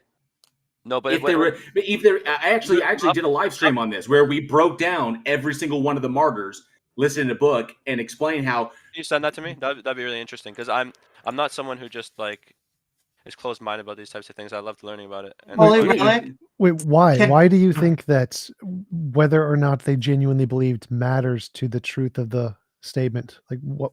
Indeed. It's not about whether they. I mean, like, if he could come up with an explanation for them martyring over this that wasn't them thinking this was true, that would grant they think it's true. So they think it's true. So what? Yeah. Why does the fact that they think it's true make David Koresh thought he was probability? the lamb, and David Koresh thought he was the lamb and thought he was going to bring about the new age, and he died in his compound for what he believed. Does that make what he believed true? No, I guess I would just explain it from like let's say if you had a friend that died and you have 10 friends that you know very well are like attesting that he didn't kill himself, even though seemingly he did kill himself, and they're all willing to die for that, and they didn't seem to have any vested interest on why they would be lying about this. They don't seem to have any motivation. I think this is how you do in the court of law as well. I just feel like that increases the inherent probability. No, they would have a vested interest because they're a friend. Well, that doesn't matter. So in a court of law, again, testimony isn't evidence for miracles, magic, mythical creatures, paranormal, supernatural, UFOs. So like for suicide cases, murder cases, testimony does count because those all have an empirical basis. But for miracles, it doesn't. It doesn't matter how many people believe what. It doesn't matter if there's 10,000 people who saw Santi Sai Baba do a miracle in person. That's zero evidence of miracles. Or thousands of people seeing UFOs, or a miracle in where it was in South America. None of those are considered evidence because there's no actual empirical basis that the miracle could happen in the first place. So the suicide case is different than, let's say you have 1,000 people who all believe that there's a comet and they're going to go to heaven and they all kill themselves because they want to be on this comet. Does that increase the probability that the comet is going to bring them to heaven? I concede that I don't have enough surrounding historical information to overgo, like, because I understand. I think there's a Hume argument on this that like any naturalistic explanation will be pretty much inherently more likely because of all the evidence that we have of other natural things that have occurred in the past.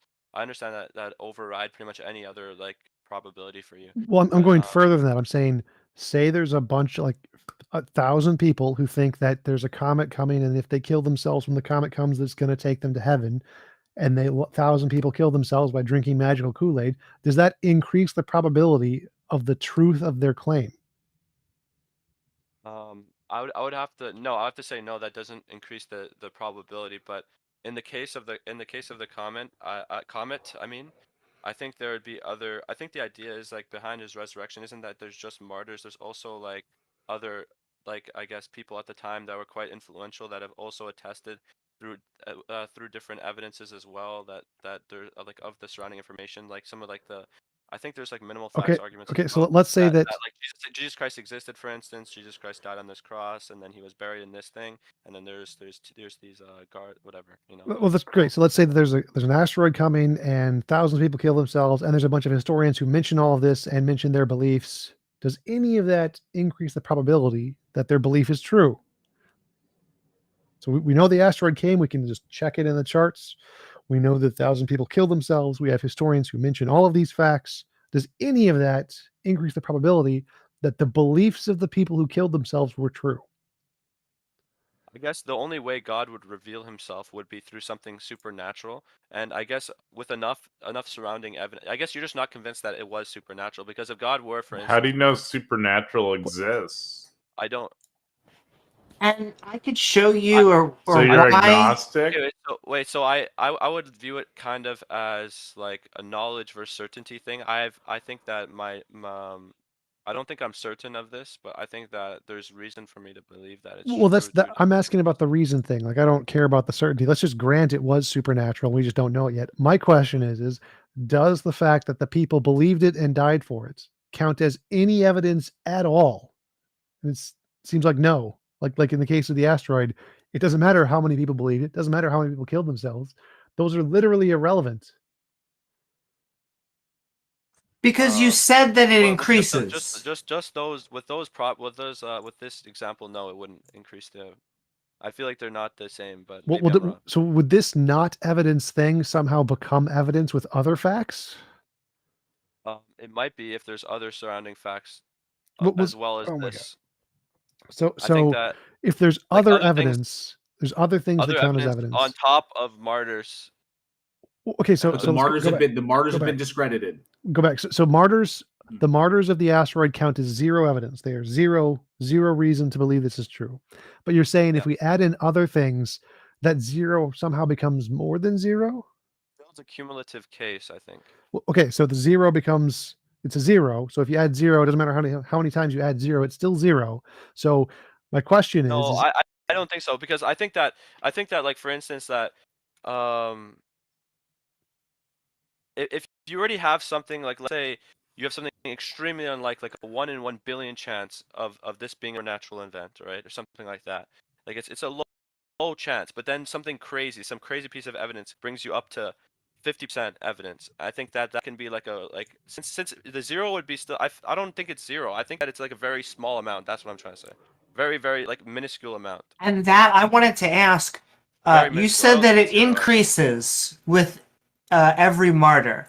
I wanted to know I think it's a very how small much amount. does it increase with every martyr, and if I'm trying to buy martyrs, how many would it take to get to 100%? That's like a really hyper intellectual. Like I don't know. Like I can't give you a number. But well, can I ask, how convinced are you that Jesus Christ is your Lord and Savior?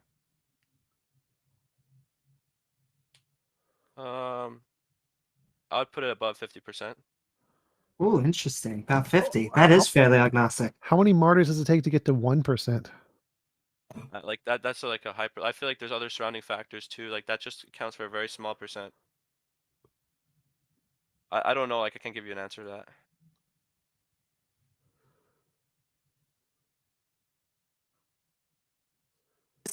And I'll give you an extreme case. It's one that atheists normally talk about, but why we don't think that killing yourself can get you anywhere is we've seen it happen to two towers, and it turns out that when you believe something is true, it does, and you martyr yourself, it doesn't seem to. Another thing that I would say is that another thing that I think is lost in this conversation is a lot of times the implication that a lot of people are willing to kill themselves. We have this idea in our mind that they're affiliated with each other, and that's why the probability wouldn't be raised.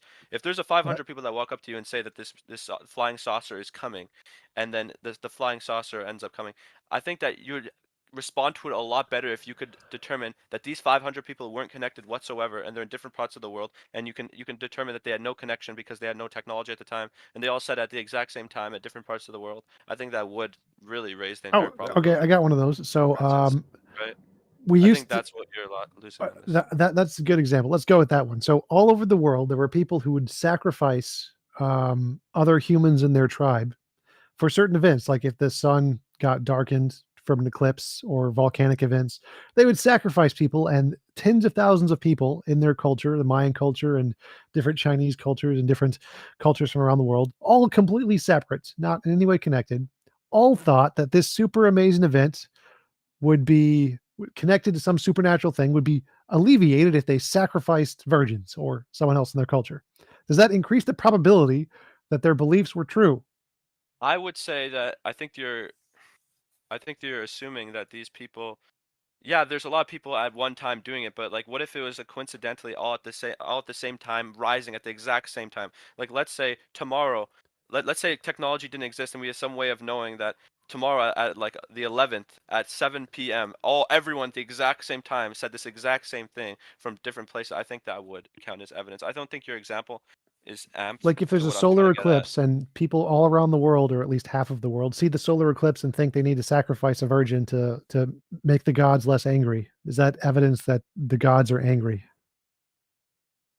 No, not in that example. I don't know. I feel like you're just I don't. That wouldn't be proof. I think that we both don't know the historical context here. And I think we're just going to talk past each other the whole time. I'm pretty familiar with Because- the historical context on all of these subjects. Well, then why don't you just apply it to like? I don't know why you have to use examples then. Why don't you just apply it to like what we're talking about? I literally am. So I'm saying, if what you're saying is true, here's a historical example where what you're saying is clearly not true. And so it's clearly not true in the case where you're trying to apply it. So the fact that lots of different people sacrificed virgins to appease the gods that are completely unrelated and don't know each other isn't evidence that the gods are angry and that sacrificing time? virgins.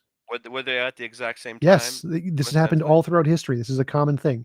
And so also, in your case, no one other than Christians ever claimed Jesus rose from the dead. There's no historical accounts of anyone saying that other than Christians. I feel like that's obvious though, because if they did believe that, then they would be Christians, right? Right, but there's no one claiming it happened other than Christians. So like there are people who could say, "Oh, well, we thought Jesus rose from the dead or something, but we still don't believe in him." Like they wouldn't necessarily believe because he Why rose would from the dead. why would they not believe in him if they saw him raised from the dead? Am I missing something? I don't know. It's pretty obvious. Like there are people who used to believe in magic and miracles and stuff all the time. They didn't believe in every person who did a miracle. Like miracles and magic were pretty common back in the day. They thought it was, at least. So just seeing someone do magic wouldn't make them believe that they're the demigod. I would need to verify that claim through research.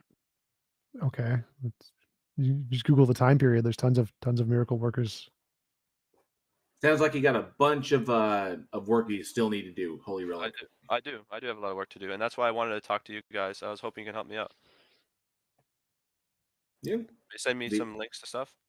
Yeah, and you feel free to jump over. You can check out my channel. I did a big long talk with King Xerxes, where we broke down the martyrs and the actual historical accounts of some of these individuals that can be corroborated as best as they can, and how some of them were not martyrs at all. Some of them died as a result of their own actions, and they did not die in the name of their faith. And that Christianity, pretty much the faith pretty much took their deaths as that they died for the for the faith in itself, when in actuality they did not. So there's a number of them. We go through a bunch of them because King Xerxes, who's on this stage every now and then, is probably one of the best experts on biblical historicity that I've come across. So King Xerxes, who's that? Mm-hmm. It's another member that comes up on the stage every once in a while. But I did a live stream with him where we went through. He's no longer part of JL. He's no longer part of the battle. Peter, no. JL, if you could post a link to that video in the text chat, I'll put it in YouTube as well. Okay. I really appreciate all that. Thank you. I could, if you want to, I can leave, or I could bring up something else. It's up to you. You want to give other people chances, or what? Sounds good. Well, there are quite a few people waiting. If we could go to some other people in the audience and bring you back later, we'd be happy to. Does that work well for you? That works very well for me. I appreciate everything you did. This was a great conversation. Really appreciate you coming on and having these conversations with us. Thank you. Okay. See ya. Nice meeting you, Holy Relic. So anti-scam angels been in queue for a while. They are making the proposition that God exists. And they had a couple of things they wanted to say. So anti-scam angel, go ahead and tell us a little bit about what's going on today. And thank you for being anti-scam. Yes, thank you. Can you hear me? Yes. Yes, sir. Yep. Hey, Taco, so sorry for taking so late to reply to you. Hey, TJump, Peter, Amy, and Randolph. What is up? Hi. So the debate, Right. the stage title is "Convince Us a God Exists," right? A goddess or a god? Yes. Yeah, goddess or god. So I guess I'm not gonna be childish and just post a picture of like a Roman god and say, "Hey, this exists," right? This doesn't work. Was there a question? Try us. Tell us about your the god you want to present, and we can examine it. Yeah, exactly. So I'm going to talk about the god. Yeah, the creative gods, like the god who can create something. It's not the god you worship. So like, for example, you can worship anything, but I'm talking about the god who cause everything to exist. So, for example, you guys' existence here is real, I guess. Everyone believes so. Therefore, like for you guys to be here and for this discussion to take place, there must be like a series of like cause and like effect happens. Therefore, like the approach I'm trying to make is if we imagine like there is a bottle, right, an empty bottle, and it's closed, firmly closed. Do you think it's possible for it to have like apple juice inside? What? I don't understand the question. Okay, the question is like this. Imagine like you have a bottle and it's firmly closed, right? Do you think it's possible for it to have like apple juice inside Sure, at some sure, point? it is, but I don't understand the designer question. So there is a possibility for this to happen. Can I Right. ask what I think your question is? Which Yeah. are you saying there's a bottle that has nothing inside of it and it has a lid on it? How Nothing long inside. will it take until liquid forms in the bottle? Is that what you're Not asking? any liquid, but I'm talking about like Anything? a specific type of liquid, which is apple juice. Apple juice. Yes, it's Okay. possible that a closed lid has apple juice in it. See, I No, think like so. the So the bottle is presupposition totally is obvious, though. What he's trying to say is there's nothing in it. How long will it take until it randomly, spontaneously generates apple juice with there nothing being inside? I would say that's not what life is, Exactly. not the universe. I don't think that's an analogy to it. There's reasons why apple juice forms and in bottles, and it takes something natural like a tree, and then you make apple juice that is designed in a bottle. But those are a mixture.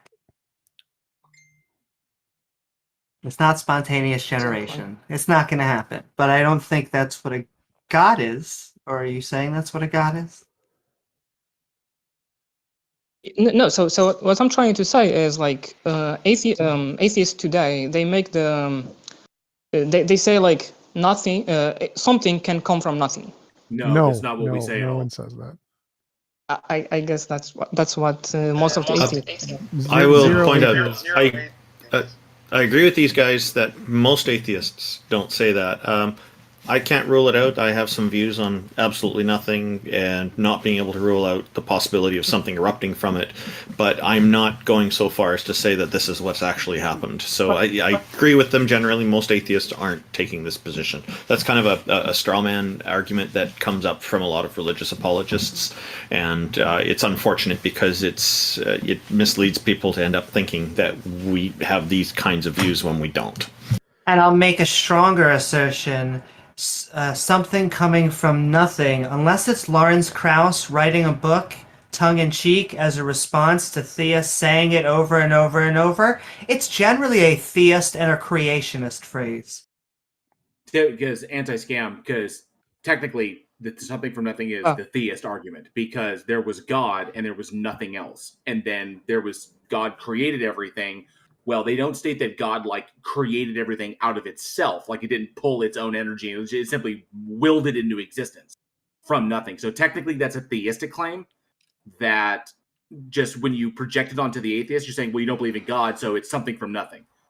There was no mechanistic God to like magic everything into existence. But that's not what atheists claim. That's not what cosmologists claim. So no. Sorry. It is what creationists claim that atheists believe. Yeah, but how would you explain the existence of the world then? Natural process? I mean, are you talking about the planet or are you talking about the universe? The whole existence, like for you to be here today. I think that I'm here quantum because fields... I'm here because my parents smashed. Well, so I think that quantum fields have always existed. They have never not existed. They are uncreated, and the quantum field fluctuations created. So they came from matter. nothing. No, they didn't come. They've always been. Did God come from nothing? No, it's the same thing. He was always been. Right. So we can both just say because he it's is always the starting point. Like he's the creation, right, the right. creator. So we say the starting point is quantum fields or something like laws of physics. So we both agree that there must be a starting point. Sure. There's a starting point for observability, but there doesn't have to be a starting point for our universe. Yeah, so basically, like what I believe is this. I believe like the starting point has to be God itself. Why? So whether you believe why, because like it is the creator. It's the starting point that created everything. No, you to happen. defined it as the creator, but where's the evidence that this is a creation? Wait, so why does it have to be a god? Why can't it be laws of physics? Okay. So it's like this. So we go so back in the time when there's nothing but except this entity, this thing, right? So it has to have like some criteria, like some attributes, right? The free will and the intelligence. Wait, So why? so it's like Why are neither of those things seem to be required? it made something. It caused things to happen. Yes, all things in physics cause So other it did things. something. You don't need free will for that. No, but true, but today we have free will. So how can something that doesn't have the free will inherit the free will to other things? The same way it creates pineapples. Like pineapples didn't exist at the beginning of the universe, but pineapples do exist now. How did no pineapples create something with pineapples? Well, it's because different combinations of laws of physics But can pineapples, produce. they don't have like free will. They don't have like intelligence. You're They are just atoms. You're not following. So Yes. pineapples did not exist at the Big Bang, but they do exist today, I'm sorry. right? True. And so free will didn't exist True. at the Big Bang, but it does exist today, right? That's possible, right? True. Yes. So you don't need. But a it thing is the with- same elements, just recombined, like in a different shape. Right. So free will could be an emergent property. I don't think free will exists, but if free will did exist, it could be an emergent property like pineapples. It is a thing that results from brains. You don't need it to be in the origin of the universe. It could just be like a pineapple. Yeah, true. What about intelligence and other things? Like Same thing. it's a lot of things that the first thing that caused everything to happen had like inherited to us, the humans, for example, Well, that they're we all don't emergent. see like in other. Emergent properties. So none of those exist. Yeah, so you know, this, right? Yes, that's what brains are emergent. Intelligence is Do emergent. you know this, or do you just believe in it? What you're saying? Yes, I know this. This is what we have from evidence from every single scientific field: neurology, psychology, cognitive science, biology, philosophy. Yes, these things are emergent from brains. That's what the consensus in every academic field is. That's what all the evidence indicates. We know this. So based on this, we don't need the first cause to be worshipped. Well, I don't think we would need to worship the first cause anyway, but the first cause just needs to be a quantum field. And the quantum fields can explain everything we see in nature, including brains and humans.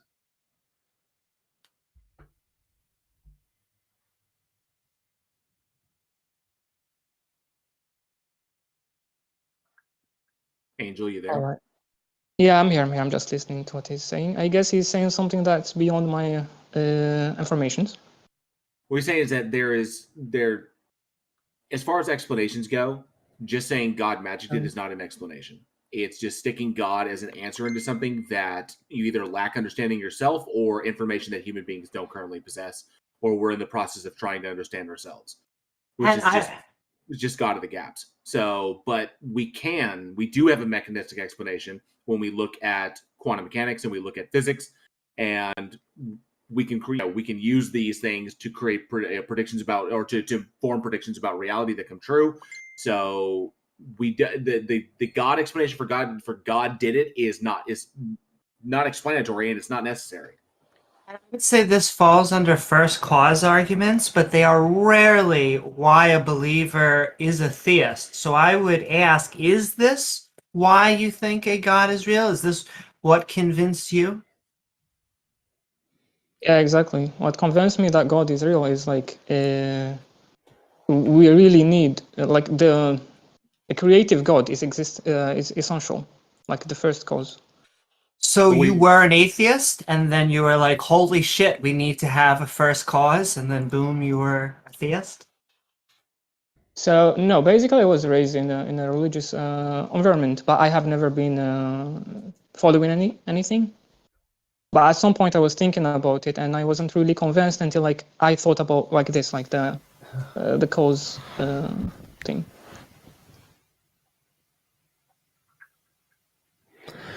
Testing, am I a little louder now for people?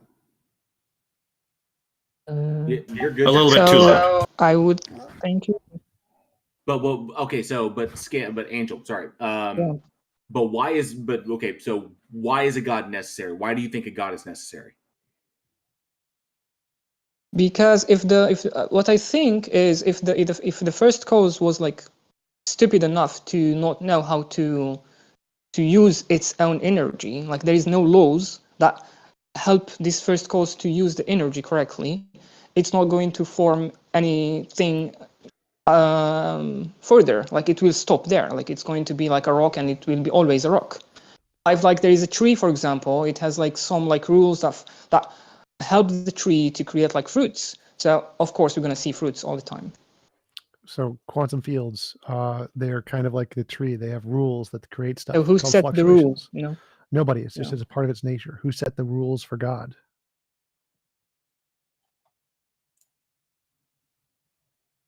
There's also, I mean, you have to take into account that. Okay, you have to take into understandable. account that we can't eliminate the possibility that this presentation of our universe is the only one and was not the first one. So there's a possibility that this presentation of our universe was not the first presentation of a universe, is not the only presentation of a universe, and will not always be the only presentation of a universe. So we only have a sample size of one. So there's a lot of things that we can't eliminate, a lot of possibilities that we can't eliminate, just because we're working, with one. So we're working with what we have. So you're making a lot of assumptions about things that we can't possibly know. But we have a mechanistic explanation. TJump has presented that. We have a mechanistic explanation that we can work with that, and we can make predictions. With those predictions come true, they verify the model. God does not supply any of these things. So why would you accept God? Why is God necessary when we have a mechanistic explanation that explains it better than God does? So I guess that's why I should like stop pushing forward. I need to go read more, because TJump here referring me to like some papers where they talk about this stuff. All right. And I guess like JL, I guess like what I'm trying to say is like not about like exactly this one universe or like multiverse, for example. I'm talking about the whole existence in first place, like the why we are here now today. So yeah. That assumes that there is an agential purpose for our existence, which we don't assert that there is, and there doesn't need to be an agential purpose for our existence. We just acknowledge that we exist, and we need to determine our own purpose for ourselves.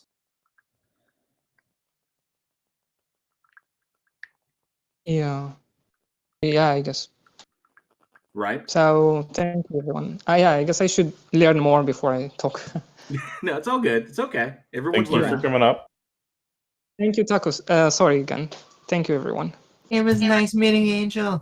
Take it easy, Angel. Thank you very Next, much. We have Luca. He is a cult leader, apparently. I don't really know that. That's just in his name. What's up, Luca? Hello, Luca. I remember Luca and I spoke a few days ago and had a really good conversation. I'm looking forward to what Luca has to present here today. Hey, so one, I guess the cult leader thing it's a joke on the server. Someone called me that, so I just added that to my tag. So I wanted to touch on something that came up earlier in the conversation. So there seemed to be a dispute between you and someone else. I think it was the Holy Relics guy, about whether or not God's alleged act, I'm not a Christian, of drowning the world with a flood or something like that would be moral. And I'm just curious about the substance of that debate, because it seemed like Holy Relic had some kind of theory in the background that had to do with like God to make things morally permissible or not.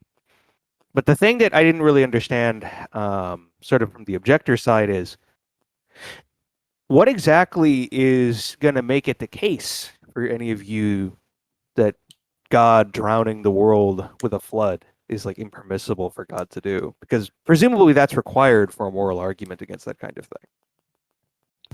Well, for me, it's going to require convincing me that somehow that was an act of morality and that was morally justified. The big problem here, the big elephant in the room here, is the fact that morality is not objective; it is subjective. So this will require that there be we find some agreement on what constitutes moral, and then if we can agree that there are certain moral standards that'll help us to decide this, then we can make non-subjective or objective determinations on whether that act was moral, and then from there we can proceed. So there's a bit of a can of worms on this, I guess you could appreciate.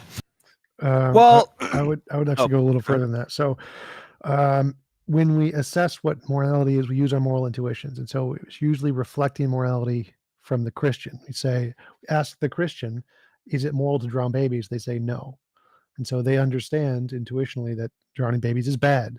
And then we say, well, look, God drowned babies, and so we're using their own intuition to contrast with the Bible, because the way Christians work is they look at their own intuition to try to assess what objective morality is. They think that their own intuition is a reflection of objective morality. And so you can contrast what they believe objective morality is in their hearts to what it says in the Bible. And so we can use people's intuition to understand what morality is. Drowning babies is bad. And then contrast that to the actions done by the Christian God, which are drowning babies. So we don't need an objective standard to assess that it's bad to drown babies. It's irrelevant to the point. The point is simply that if you in your heart understand drowning babies is bad, that's in conflict to the things that God in the Bible did. So I think I'm probably just going to straightforwardly disagree with that. And then to quickly respond to what Richardson said, I think the issue mainly is that if you're saying that morality is subjective insofar as there's no like substantive sort of external to human agency facts or something like that, I don't know, about moral truths, it seems like that guy is going to disagree with that. I generally take theists in those kind of debates to be committing probably to either some kind of divine command theory or some other theory on which God is the grounds of what is morally permissible. And it's going to follow, for instance, from, let's just say he's positing DCT, divine command theory of some sort. Well, it's going to follow from the basic sort of precepts of DCT that drowning the world, babies included, with a flood is not morally impermissible for God. Drowning babies might be morally wrong for us. That's going to satisfy maybe the intuitional appeal or something like that. But it's not just mere intuitions on their part, presumably, because they're committing to a theory about what makes things morally wrong or not. Now, I don't think DCT is a terribly good theory, but I think the point is that if that's becoming a point in the conversation, there actually needs to be an argument against DCT from the counter side here, or some kind of argument that what people sort of find generally permissible by intuition somehow tracks some kind of fact of the matter, that the theory that God determines these things is going to be incompatible with, which I don't think there is such an argument, so I don't know. Do you think that there was an argument against DCT presented? Because maybe I just didn't hear it. Just put on the table, I think that ethics and morality are based in situations. I think they also have an objective base in both biology and then the fact that there are subjective conscious creatures.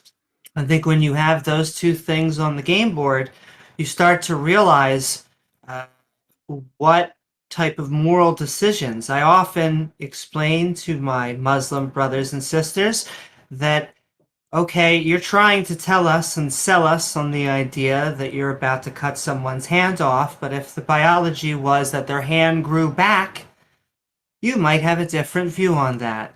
And so I think we can emphatically say that drowning babies is evil, just like Why? we could say because you're taking a conscious creature and killing them for no reason. Well, I mean, there might be a number of reasons. For instance, the person in question might have some kind of goal they have to achieve or something like that. Those are like those are like practical reasons they have. They might have some kind of like, they might derive some kind of like satisfaction from doing it. Sure, but I think we need they to might have a fight it. consequentialist kind of reasoning, like they know some sort of either contextual or intrinsic facts about the baby in question.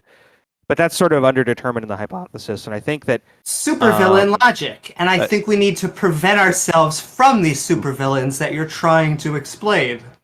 So I mean, the person that you were talking to earlier has a theory in the background about why, for instance, for a person it would be wrong for them to drown a baby or something like that for them, to make it very explicit, for them it's because they think it's God commands not to do that, and God's commands are normatively forceful on human decisions.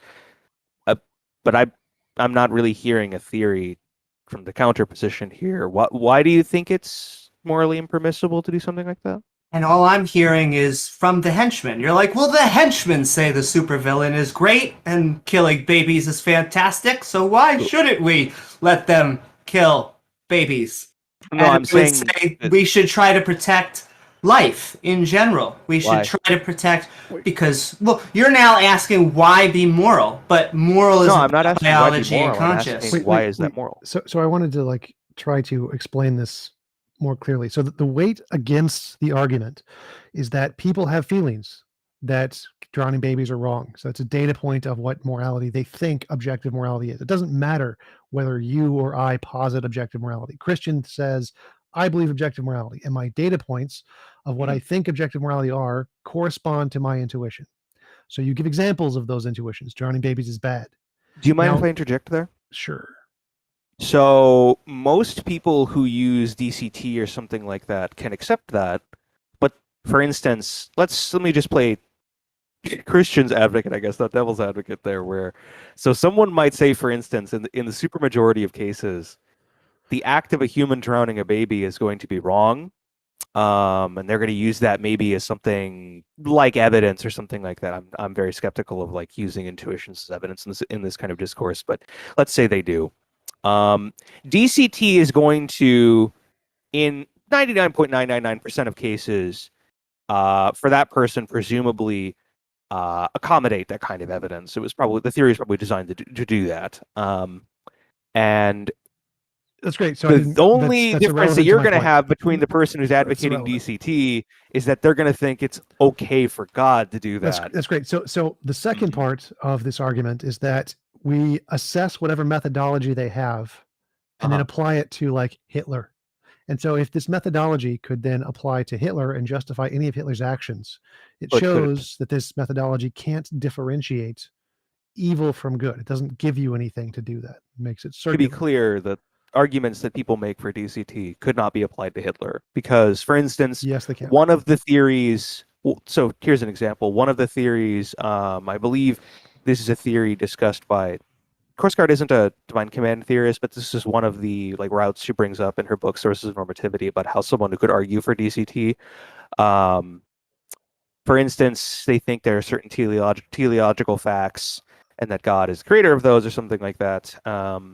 Hence, God is going to have like a causal role in explaining why certain things have these like normative facts about them, these teleological facts, and so it's going to be wrong for like a human to do something like that.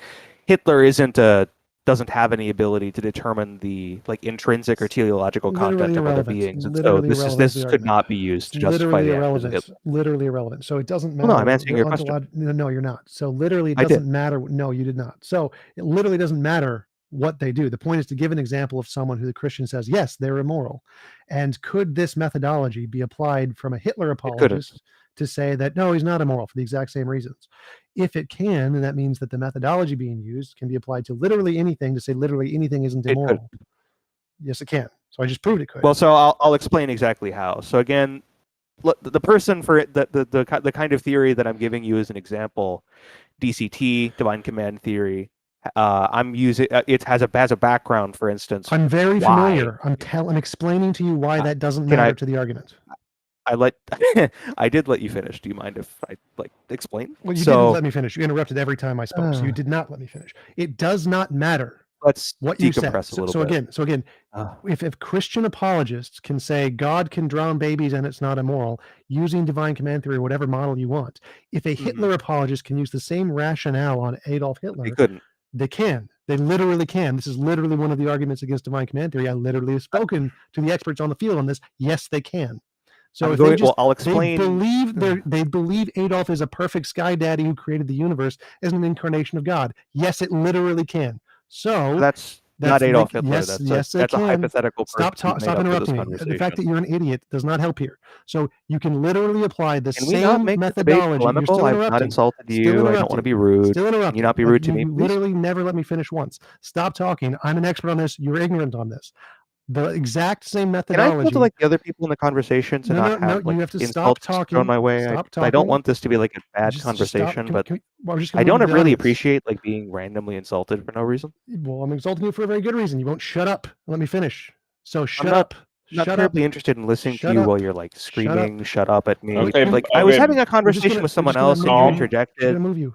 Like, Just What's move the you. saying? Goose fraba? Calm down a little bit. I'm asking for the conversation to become a little calmer, but I mean, Can we not move to, this not guy to to the point any audience? I'll fingers give the at answer. He's anyone, done. but there's I'm like so a tired of person this. screaming at me to shut up, and Shut up. Holy shit. so can I like return to the conversation I was trying to have with that Amy person, please? No, idiot. Okay. Holy shit. So I was a little confused as to why we were discoursing on a hypothetical position that the person who espoused that argument, they're not even here to elucidate on it. Well, no, he made a good argument. His argument is that divine command theory is a theory that states that moral grounding is whatever God says or whatever, and therefore drowning babies isn't immoral. So what is the point of arguing that drowning babies is immoral? What's the possible reason that could be a good counter argument to divine command theory? And the reason it's a counter argument to divine command theory is because it's a reductio ad absurdum. You take a data point that's obvious to everyone, drowning babies is wrong, and you use that as a way to try to create an intuitional conflict, the cognitive dissonance between the individual and their intuitions and their objective belief that divine command theory. That's the justification. And you can say, if you use this methodology of divine command theory to justify God's action, anyone who believes some sky daddy or divine command Adolf could use the exact same argument to justify Hitler's actions, even though they were wrong. So there's no way within the methodology to differentiate between a correct usage of divine command theory and an incorrect usage, just made up, it's arbitrary. So the reason we can use the drowning babies against the divine command theory is by creating cognitive dissonance, by using their intuitions that certain things are wrong to contradict the actions of the Bible, and then show from whatever methodology they're using is arbitrary because it can be applied to literally anything. That's the answer to his question, but he was too stupid to shut up and listen. we've concrete plus in queue next. This should be an exciting one.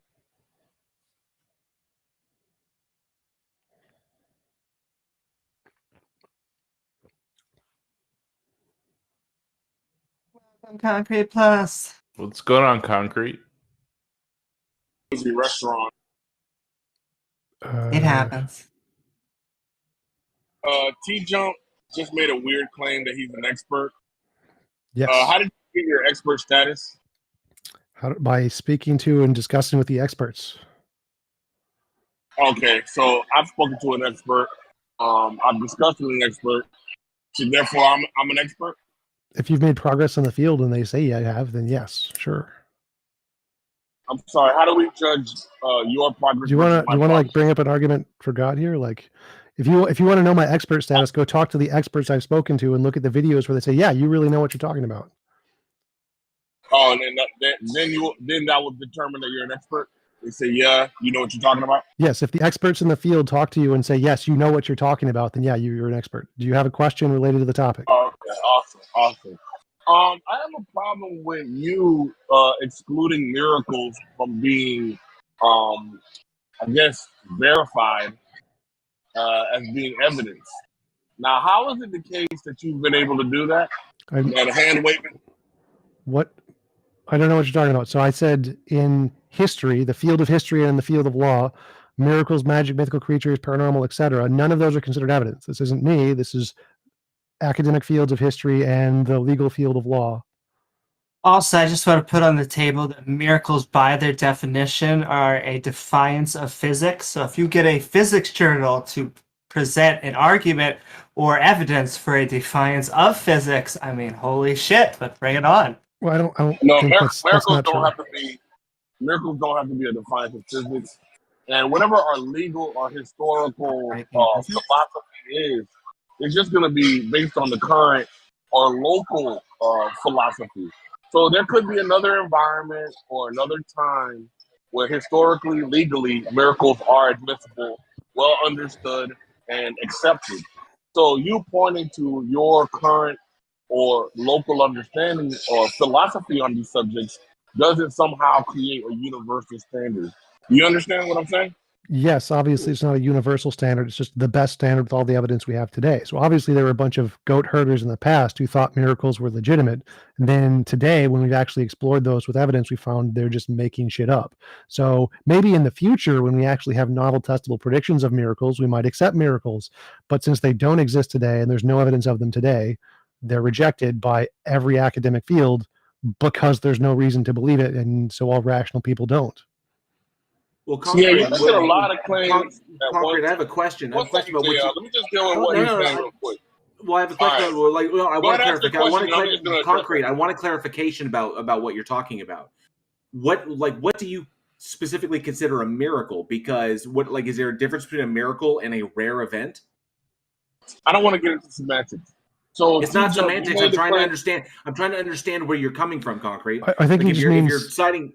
I think you're going to bog down the conversation by getting into semantics. So, Concrete, would it be fair to say a miracle is just an action done by God or something along those lines? No, that wouldn't be enough of a definition. Because actions done by God would be flooding the earth, killing the Sodom, or so destroying the Sodomites, so on and so forth. Actions done by God to help or something. Semantics. Let's not. If you want a quick answer, which we're not going to delve into, it's going to be a highly fortuitous, highly improbable, fortuitous event, right? Highly improbable, fortuitous, highly improbable that the Jews would be killed, but it's not fortuitous. So highly improbable and fortuitous. All right. Now, back to your claim, TJump. Back to your claim, TJump. You said that we have no evidence for miracles. Was that your statement? Well, we like winning the lottery by your definition would be a miracle. That's what I was going to bring up. Oh man! Look, so it's like a supernatural thing, right? That it would be. Look, I'll add another part that it would be in alignment with God's nature. So God is not a gambler. He's not into gambling. I think lottery would be a part of gambling. Okay, well, that's good. That's good. Let's stick with that one. So if it has to be in alignment with God's nature. My question now? So your question. Yes, that's what I'm going for. So if it has to be in alignment with God's nature, hold on. If it has to be in alignment with God's nature, you need evidence of God's nature. Otherwise, anything either could be or could not be. And we have evidence of God's nature. No, we don't. That's why there's no evidence of miracles. See, John, no, I don't even know. You're from the school of Matt Dillahunty. Matt Dillahunty knows that you should never say there is no evidence for God. And I'm yet not from the school of Matt you Dillahunty. Continually make this mistake. So what evidence is there any information or facts, information, events, arguments that could be used to forward the likelihood of a proposition being true? A proposition on the table is God. Novel testable predictions. Novel testable predictions is a methodology used in natural sciences. Does not apply to every proposition. I don't know why you think that you can use it applies to literally anything. One sec. It doesn't just apply to the natural sciences. I don't know why you think you can use a fork to plug up. No concrete. No concrete. This applies to anything. No, but it's not concrete. tool that's no concrete. For all propositions. Concrete. This applies to all propositions to differentiate imagination from reality. All of them. Look, did Julius Caesar exist? Yes. All right. What novel testable prediction are you gonna? What experiment you think you're going to be able to conduct? Tell us whether or not Julius Caesar existed. Well, because he's a human being, and human beings already have an empirical basis. We can say He is a dead human being that lived thousands of years ago. If he yes, did. all of those things, all of those things have an empirical basis. Experiments. Concrete. Let To me show answer. that Concrete. So all things like novel testable predictions apply to classes. So do we show humans exist? Yes, humans exist. Did they exist in the past? Yes, they exist in the past. So we have empirical bases for all of those things. So in history, that is an observation. Wait, I'm answering concrete. So in history, historical claims like I saw a dog or Julius Caesar existed are reasonable in history because there's already empirical evidence of dogs and humans. The things that are not reasonable in history. One sec. So the things that are not reasonable in history are miracles and magic. Wait.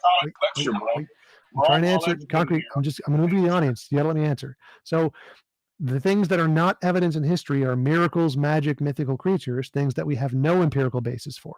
So saying Julius Caesar existed, there's already been novel testable predictions for humans. We already know humans existed. So saying a human existed in the past is completely reasonable to believe based on historical accounts. Okay, based on that very poor logic, humans exist, therefore any figure that is referenced in history exists. Will then account for Jesus. No. So and then because we know humans observed particular and wrote about particular things that Jesus did, everything that Jesus did is now accounted for. So you just shot yourself in the face, and now you're going to try to walk it off. It's a headshot. It's fatal. No concrete. So this is very, very basic. It says if there's an empirical evidence of a thing that exists, then testimony of it can count. Wait, stop interrupting. Stop interrupting, concrete. Humans. You're making it so laborious, man. Bye. So humans exist. The fact that we have empirical evidence, novel testable predictions that show humans exist, anything that has a current empirical basis, then historical claims in the past can be considered evidence for that. Doesn't mean they're good evidence. Doesn't mean everyone who's claimed to exist in historical text question. exists. Are people getting kicked from the stage? Yeah, if they interrupt me, I'm just going to move them to the audience. So I need to be able to finish the statement. So if humans exist today, we have empirical evidence of humans. Why are people getting kicked from the stage? Because he keeps interrupting me, like you are now. So like I want to be able to finish my points. I want to be able to finish my points. So if, like concrete was asking, the reason it's reasonable in history to accept humans existed in the past, like Julius Caesar, is because we have empirical evidence humans exist. Things that don't have an empirical evidence, like unicorns or miracles or magic, it's not reasonable to believe from historical testimony. It's not that you believe every historical testimony. It's that testimony at least counts as evidence if it's for something that has an empirical basis. That's the criteria. Okay. I just want to point out that miracle. Oh, okay. So he's back. I'm just want to ask a question. So miracle definition: a surprising and welcome event that is not explicable by natural or scientific laws and is therefore considered to be the work of a divine agency. Using that definition, I can assert miracles do not exist. So how do we know which one of us is correct? Well, I want to deal with what TJump was just saying, which is basically a reiteration of his first point with actually no changes that would negate the existence of Jesus Christ, right? Jesus did exist. All he did was label it great. And humans, since we accept human testimony, because Julius Caesar's existence is not merely because he's a human, it's because it was testified by other human beings that he existed. So your entire argument is horrible. And so now we'll just move on to the testimony of Jesus Christ. And along with his existence, there was testified of his miracles. So now you have the miracles brought into evidence by your methodology. I literally just explained that. You are so ridiculous, bro. You didn't see it coming. You shot yourself in the face. That's what he or she... Now you're done. I literally explained that. I said testimony of things that have an empirical basis are reasonable evidence in history. Testimony of things that don't have an empirical basis, like miracles, are not. It's not even my thing. This is a thing in history. You can read about it in No, this is a fact of history. You can read about it in Michael Lacona's paper, Historians and Miracle Claims. It literally says this. This is not my claim. This is historians, the consensus in history.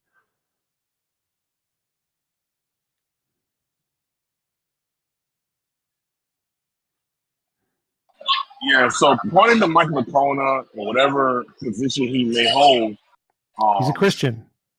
I know he's a Christian apologist. So just because he has a philosophy about miracles and their evidentiary classification doesn't mean that this is like undisputable, irrefutable fact of the matter. No. This is just a philosophy and position on a phenomenon. No, he's disagreeing. I don't share it. No. Look, bro. One sec. You hate it when you over talk, but you're doing a thing. I know you're a diva.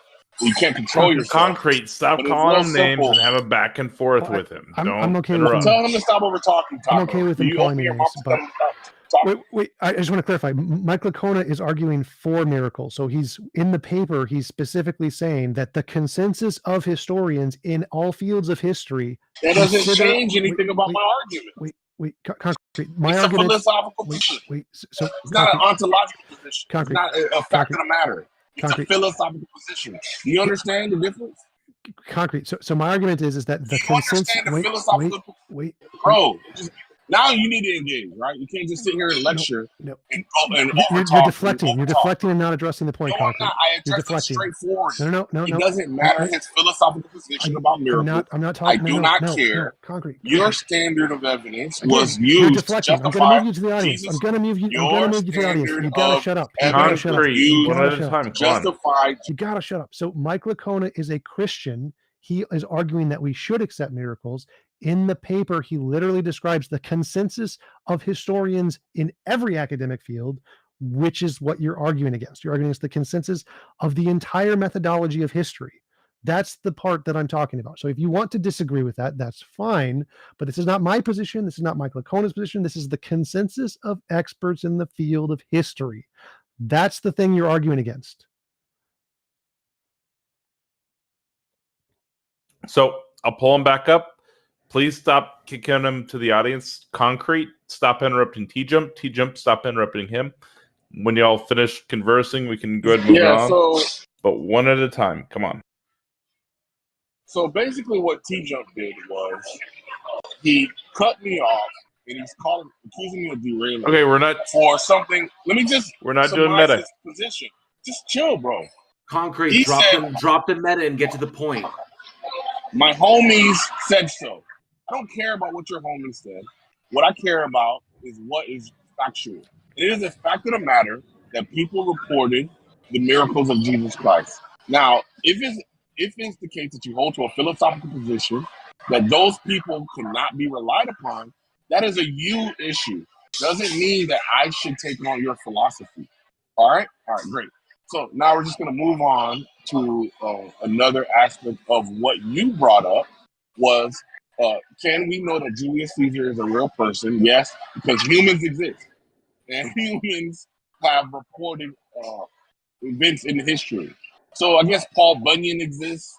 I guess Aquaman exists, or the Loch Ness Monster, or any other entity that's been reported on. It now necessarily exists because of the TJump standard.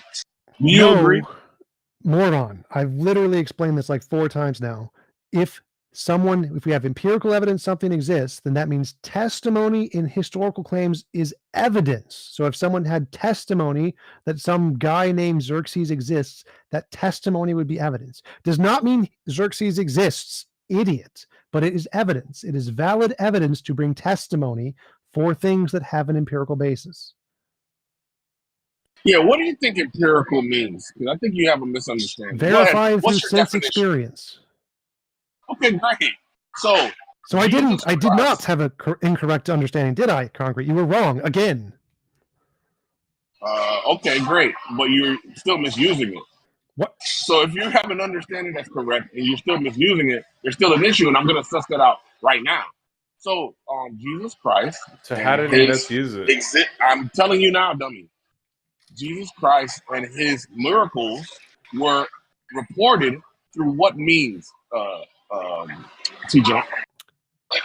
Testimony. TJump. And what was the basis of the testimony? People's imagination. There it is, ladies and gentlemen.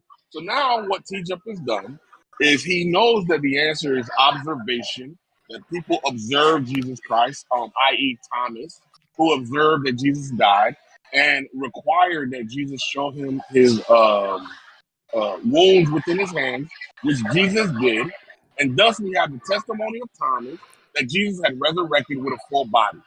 And what TJump is now going to say is that every instance within the gospel, while he grants that you weren't imagining the existence of Jesus, you, however, imagined all the supernatural events. And then I guess you weren't imagining the natural events. So you saw the natural events, such that you were able to accurately document this human's existence. But everything that was a supernatural event, multiply attested to, was the imagination of multiple people simultaneously, which we know is not an actual psychological phenomenon, right? Well, Mass we do. hallucinations, as the prior person stated, is not a psychological phenomenon. Yes, it is. And guess who brought that up? Guess who brought that up? I think it was Michael Lacona in the debate with Richard Carrier, right? Who wanted to attest that all of these statements could have been a hallucination. So no, doesn't it's exist. wrong. So that's wrong. Mass hallucinations do exist. We actually have a technical name for them. They're called folia do. They literally do exist. We know they literally happen. Communal reinforcement is another example. Yes, we do have evidence that happen. But the first things you said were correct. You seeing Jesus exists as a human, yes, that's reasonable to believe based on historical testimony. Seeing him raised from the dead is not reasonable. That is the reasonable conclusion is yes, you made it up in your imagination. That is something that is very common. It's called bereavement delusion. So you got that part right, Concrete. The fact that you see Jesus existing as a human is rational based on historical testimony. Miracles, not rational. That's the consensus of all the experts who have studied the field for decades. Yes. All right, great. So now what we have is an alternate explanation. And for TJump's current existence and our experience of TJump right here, right now, visually, audibly, there could be an alternate explanation, which is we're all hallucinating it right now. And if it's the case that somebody else was to hear the recording, not only are we hallucinating it, it was fabricated through some other AI means, right? So that's all that's happening. So now, if it's the case that we were to take those two theories, hypotheses, mass hallucination or the event actually happened, we'd apply Occam's razor to No, I never said mass any of that. hallucination. We'd apply. I'm talking about what rational people are doing, not you. No, you're So talking what about rational my people method, right? You're You were over talking talking about my me, method. bro. You're over talking me, bro. So what we would do is apply Occam's razor to the mass hallucination theory and say that most people or groups of people are not going to be able to simultaneously and identically have the same hallucination that they are reporting in identical manner. So just think about what's happening. Something that is not happening in the real world is happening psychologically across multiple people in an identical fashion. Now, TJump believes that this phenomenon is real, mass hallucination, but there's no reason that a normal human being should believe that this is real. The most likely cause is that the event actually occurred and multiple people witnessed it at the same time. Just interrupt that even though you say normal people, it is the consensus of scholars that either Jesus did not resurrect or no position at all. That's just a claim. If you could post it in chat, I'd love to read it. I gave you the reference. Historians of Miracle Claims, Mike Lacona, he literally goes through that, exactly what you just asked for. But wait. You don't like it. You don't like that historians disagree with your silly position. But wait. I wanted to go back. To the other nonsense you just said. Bro. So folie à deux. I'm looking at a PubMed journal. Folie à deux. Folie à deux is defined as an identical or similar mental disorder affecting two or more individuals, usually members of the close family, 2 case reports of this condition are presented in a brief review of this literature. Yes, we know this happens. This is the most plausible explanation, not that Jesus magically Sky Daddy rose from the dead. That was actually one of these very well-known mental disorders that do happen to groups of people. Yes, there are mass delusions, and the 500 isn't an example, because that we can see like in the miracles of Fatima and whatever, and Santi Sai Baba. Nothing magical happened there. That one's really easy to explain. The bereavement delusions, which were of the apostles, are very easy to explain as Folia do, which is what the consensus is on the topic. So yes, all the things I listed are the most plausible, rational explanations, and are far better than Sky Daddy rose from the dead. Yeah, that's going to be based on your prior philosophical commitments, and that's fine. I'm not going to argue with you about what you take to be true in the world, right? Because you're also an evolutionist. You're also someone who probably believes in a eternal universe. So there's going to be a myriad of things that you believe in that are nonsensical in order to promulgate your beliefs, right? I don't care. No. What I care about is what we understand to be normal and reasonable and rational. And it is normal, reasonable, and rational, especially when human beings experience miracles for themselves. We now are going to be able to juxtapose your theoretical and philosophical positions with actual human events that are on a personal level. Concrete, Then every what's single gonna happen a from there- concrete, one second, concrete, though. I'm every almost single done, bro. I'm no almost done, bro. concrete, I'm every almost single done. miracle that I'm has been almost done. done, bro. I'm Concrete, almost done, bro. concrete, I'm almost every done, single. bro. I'm done. I'm done. This he's being intellectually dishonest at this point, and he's making claims that are unfounded, and this has become a dick measuring contest, and it's not getting us anywhere. We're talking ourselves in circles. TJump has explained his position a number of times. There is no point in continuing with that, because this is just dick measuring at this point. Well, I did want to say point- one extra thing. So my position is based on empirical verified evidence that we can know exists things in reality. We know Folia do exist. We know bereavement delusion exists. We have lots of evidence that these exist. So these are kind of like dogs, things we have past evidence they exist. And Concrete wants to say magic and unicorns exist, even though we have no past evidence of those. The most rational thing is the thing that we have evidence actually exists. That's the better explanation by definition. And so simply him calling it a philosophical position is just him denying the past evidence. That's all it is. Or implying that you're biased in some way because you hold particular positions that are evidence based. So you're inclined to take other positions based upon it. Just that's all he was doing, was saying that you're inherently biased against it. That's why you don't accept it, and that's not the way this flies. So Yep. that's intellectually dishonest, and at this point he's just up here to waste time. So Just before you start that, we need to bring Livka back up. We were going to do that. Oh, yep. Dietrich, go ahead and put your hand back up. Luca, I invited you back up. Hello. So, to very quickly sort of recapitulate what we were saying, what was going on. So what I was saying was that the particular person you were talking to was committing to a certain view in metaethics. I'm going to interpret him as committing to some kind of divine command theory. I don't know exactly what kind of underlying theory is there for him, but I'm just going to interpret him as using some kind of teleological account of why God's commands have moral authority for us. So the thing I was saying was basically that it's not really going to be very informative to say that he has intuitions about whether or not he's going to drown babies. And I didn't really hear anything from the Contra side giving an argument as to why, on his view, God drowning babies is going to be wrong. And so I'm just wondering why there wasn't an argument presented against his view, particularly because it sounded like you guys wanted to run an internal critique. So I'm just wondering what the argument would have been there. I literally explained that last time. You're just not paying attention. Does anyone else want to answer? No, I don't want to try and hypothesize what the dude's point is. Holy Relic is not here, so I would rather have him elucidate on his own position to try and suss out what he meant. I just kind of pointless to hypothesize about what was the point without him being here to represent himself. So I will say, just going back to the earlier point, I think it's trivially easy to show that God is more evil than Hitler.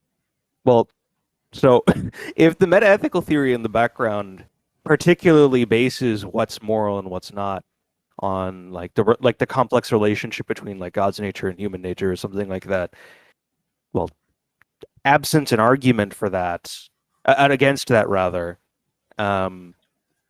it's not going to be particularly easy at all, I suppose, mainly because there's going to be like relevant asimilarity between Hitler and God, mainly that, for instance, if what makes God's commands obligatory for us is some kind of causal relationship he has with our obligations. Well, let's go into the logistics. So. Let's go in. Let's see. Who do you want to start with first? How many did Hitler kill?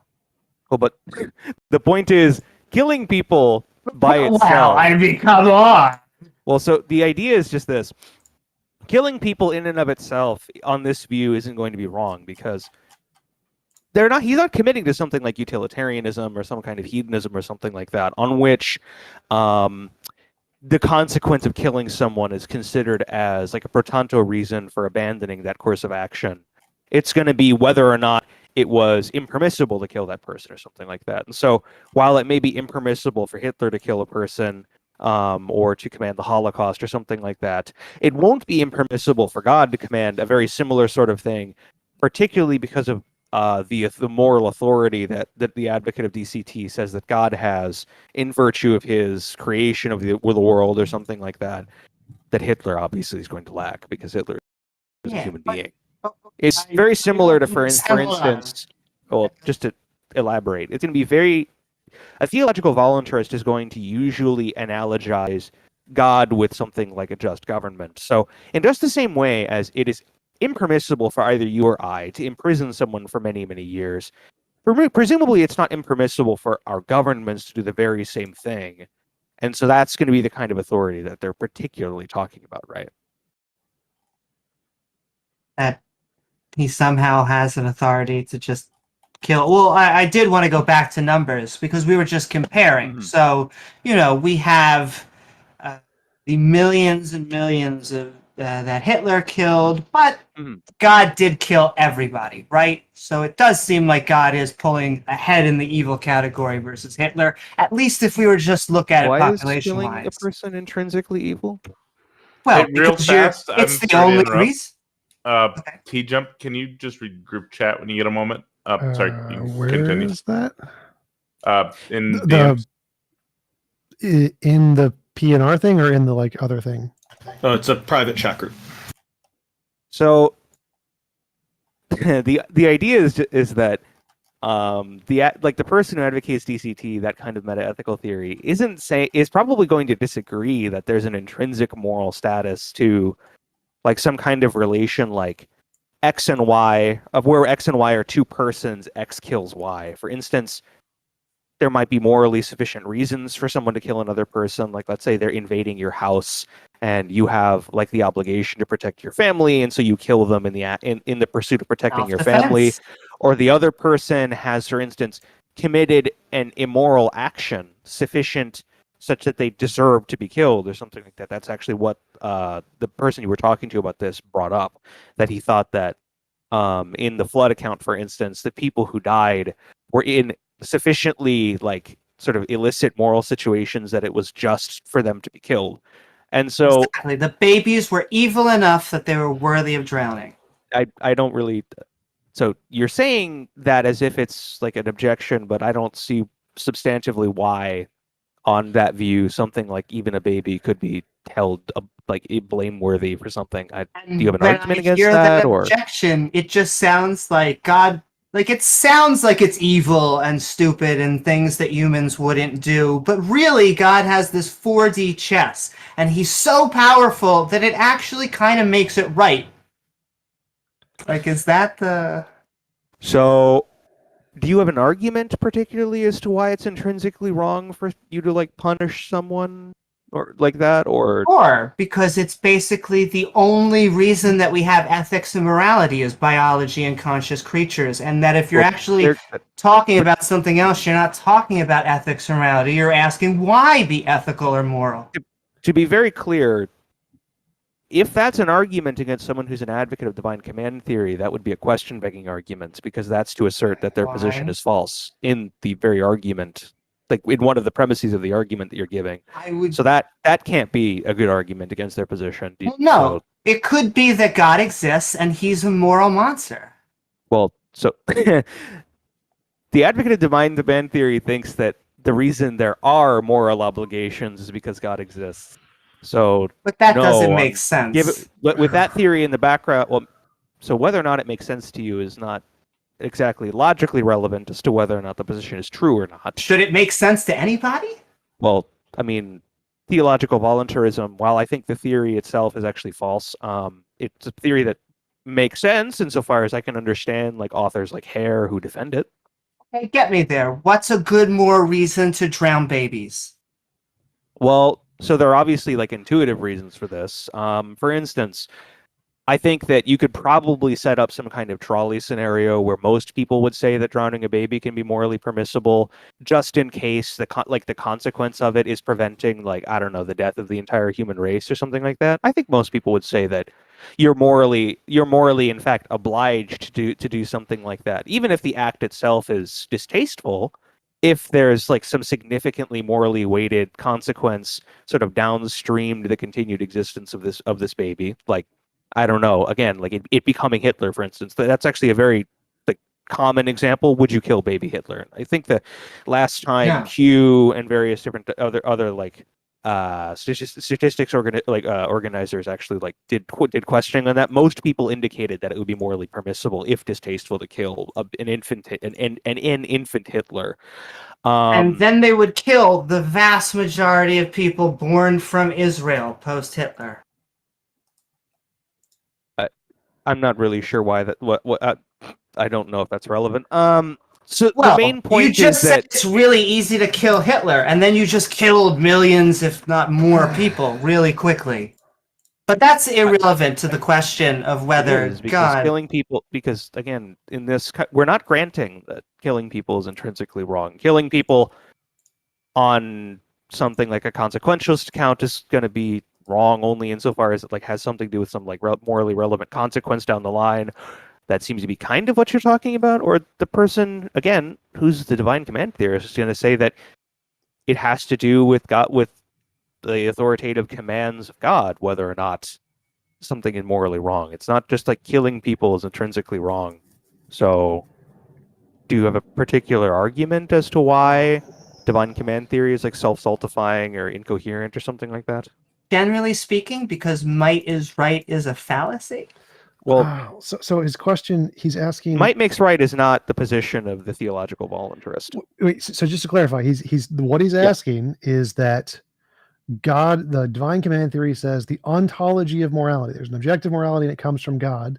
And he's saying, well, do you have a different ontology that's like a contrary to that? And that's not the point of the argument. It's irrelevant to the argument. The argument is using. That's not what I'm asking for, actually. It is actually. You're saying why would divine command theory be wrong? Do you have a different ontology that's a better one or something more supported? How is that one wrong?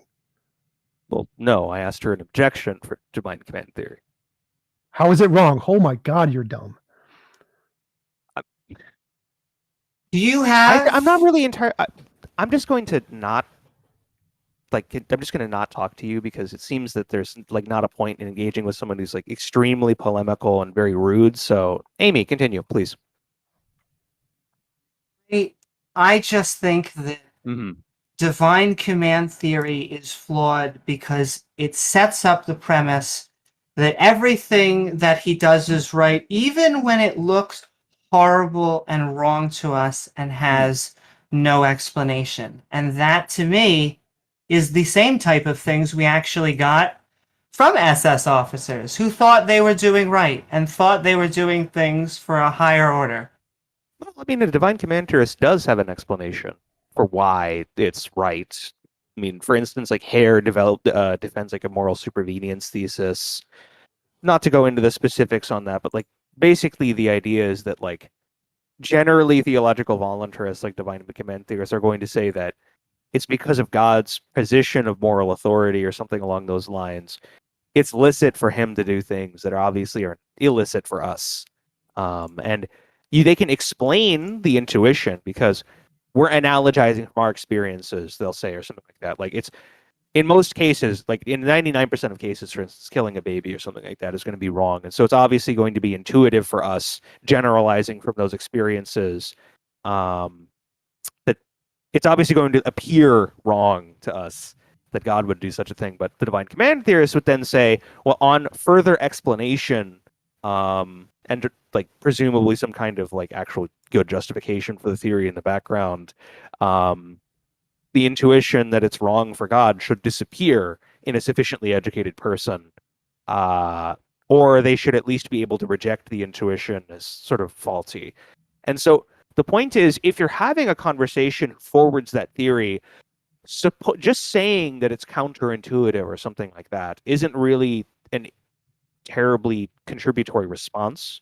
And so what I'm advocating is that you should develop something like an argument as to why divine command theory is like either not a tenable position, or if you think that there's an argument, for instance, for some other kind of moral theory that's like sort of that falsifies sort of implicitly divine command theory, well, what would it be? Like, why is it wrong, for instance, for God to kill a baby? I think many atheists, agnostics, non-believers, we struggle with seeing God as a moral agent at all. Like they say he's the most, he's super, he goes above and beyond, and he does many, many, many horrible things. And we have a trouble kind of squaring that circle. So why are those, when you say those things are horrible, that you like find those things distasteful, or do you think that you have an argument particularly as to why they would be wrong? See, don't you think that is a politician-like answer? Like every time I'm like, why does God smash babies on stones? You're like, well, why is it so bad to bash babies on stones? Like we have to go to the root of why be ethical, why be moral in general. When we are observing evil events, why should we look at this God who to us is doing super crazy, horrific things and go, wow, we'll just really understand it once we die? Well, so I'm not granting the assertion that they're evil. I mean, so again, full disclosure, I'm an atheist. I don't agree with divine command theory. I don't think there's a God in the first place. Okay. I'm also not a moral realist. I don't think there are such things as good or evil events or actions. So the point is that if you're having a conversation with someone who has a different metaethical position from yours, asserting something that's yielded by your position in either meta or normative ethics isn't really going to be an objection to what they're saying. And I'm asking, like, don't you think it would be better if you developed an argument for the position that you have rather than just sort of asserting the conclusion of it? I think there are good reasons. Well, first of all, just let me say that I think atheists are split, like between objective and subjective morality. I wouldn't fall into that dichotomy. I don't think there is such a thing as moral. There are such things as moral facts at all. I'm not a subjective or objective moral theorist in any way.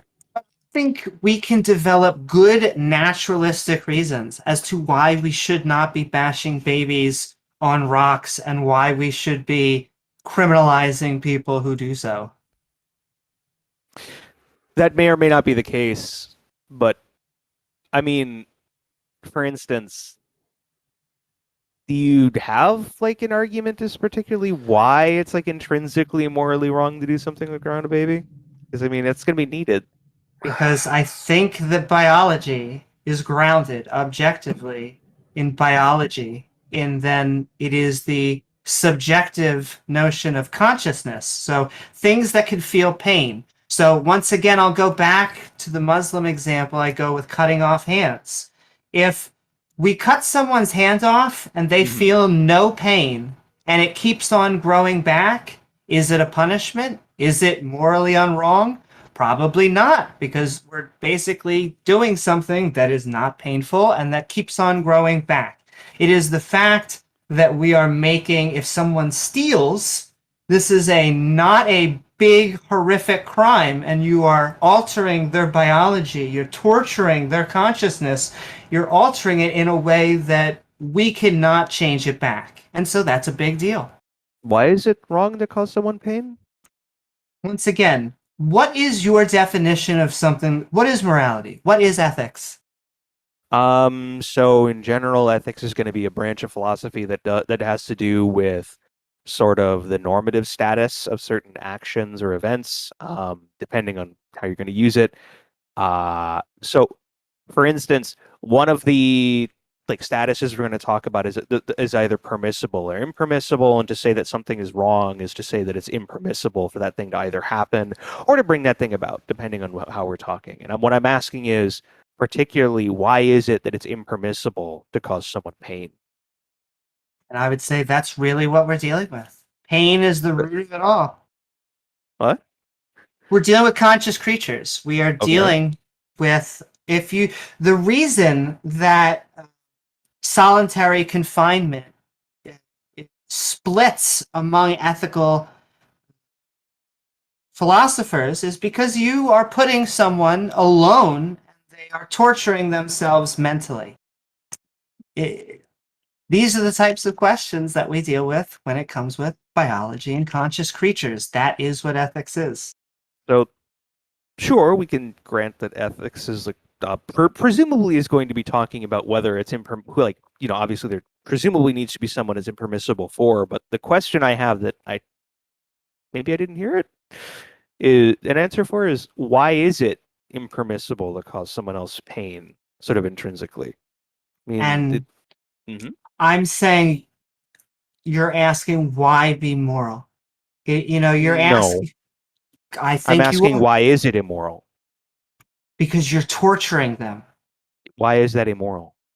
Once again, now you're asking, why is torture immoral? Why is murder immoral? So murder, I'm not asking specifically because at least if you look at the general definitions of murder, it's like unjustified or impermissible killing. So it would be more accurate to say I'm asking why do we think there are any murders? I mean, it seems like we're actually going to need an argument as to why these actions are morally impermissible to say that someone is asking or something like that. Why be moral? Because we don't have a groundwork in the background of this conversation to establish why things are immoral in the first place. Murders happen because we are unperfect animals running around trying our best. And sometimes we have psychopaths that we have to deal with that are biologically dispositioned to do horrible things. They even find joy from torturing people. And some people are just given bad luck. In fact, part of our judicial system is trying to find intent. Are you going to do this again? So when you say those things are horrible, are you saying that those things are distasteful, or are you saying they're wrong? Because one of them is a perception that I'd probably share. Are you convincing God exists right now, or what's going on? Oh, so because the question I have, I'm not a Christian. I'm not a theist. So the question I had initially, because it seemed like there was a lot of things that were a little peculiar in the early conversation, like just sort of asserting that certain things that a god would be doing were morally wrong, but I didn't really hear a background moral theory. And that's what I'm trying to get at. What is this background moral theory that makes those things wrong? I mean, well, we were operating none of those rely on religion, we were right? Operating off of what Holy Relics presented to us. Well, and he didn't bring up anything, so we were going to put words in his mouth or assume anything about it. And obviously, we got the sense that he wasn't prepared and really didn't want to go into these headier topics.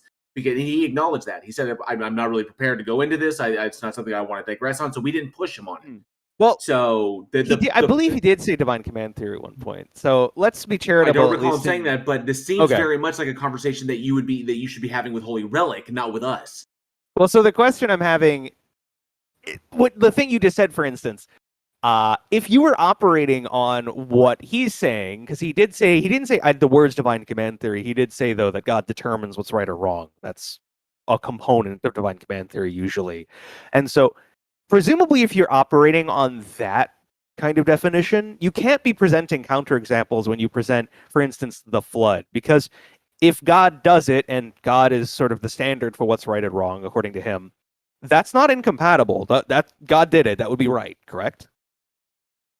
I mean, that's saying if God, everything God does is good, does something horrible, is it good? I guess technically, but you're not going to get a conscious moral agent, at least an atheist, agnostic, non-believer, on board that, because to us, it just looks horrible. And what it's saying, in essence, is, look, I know on the surface it looks absolutely horrible and terrible, and it seems like a human could make easily a better decision than what's going on right now, but just go with it, because technically speaking, God has this 5D plan in the background that you can't see.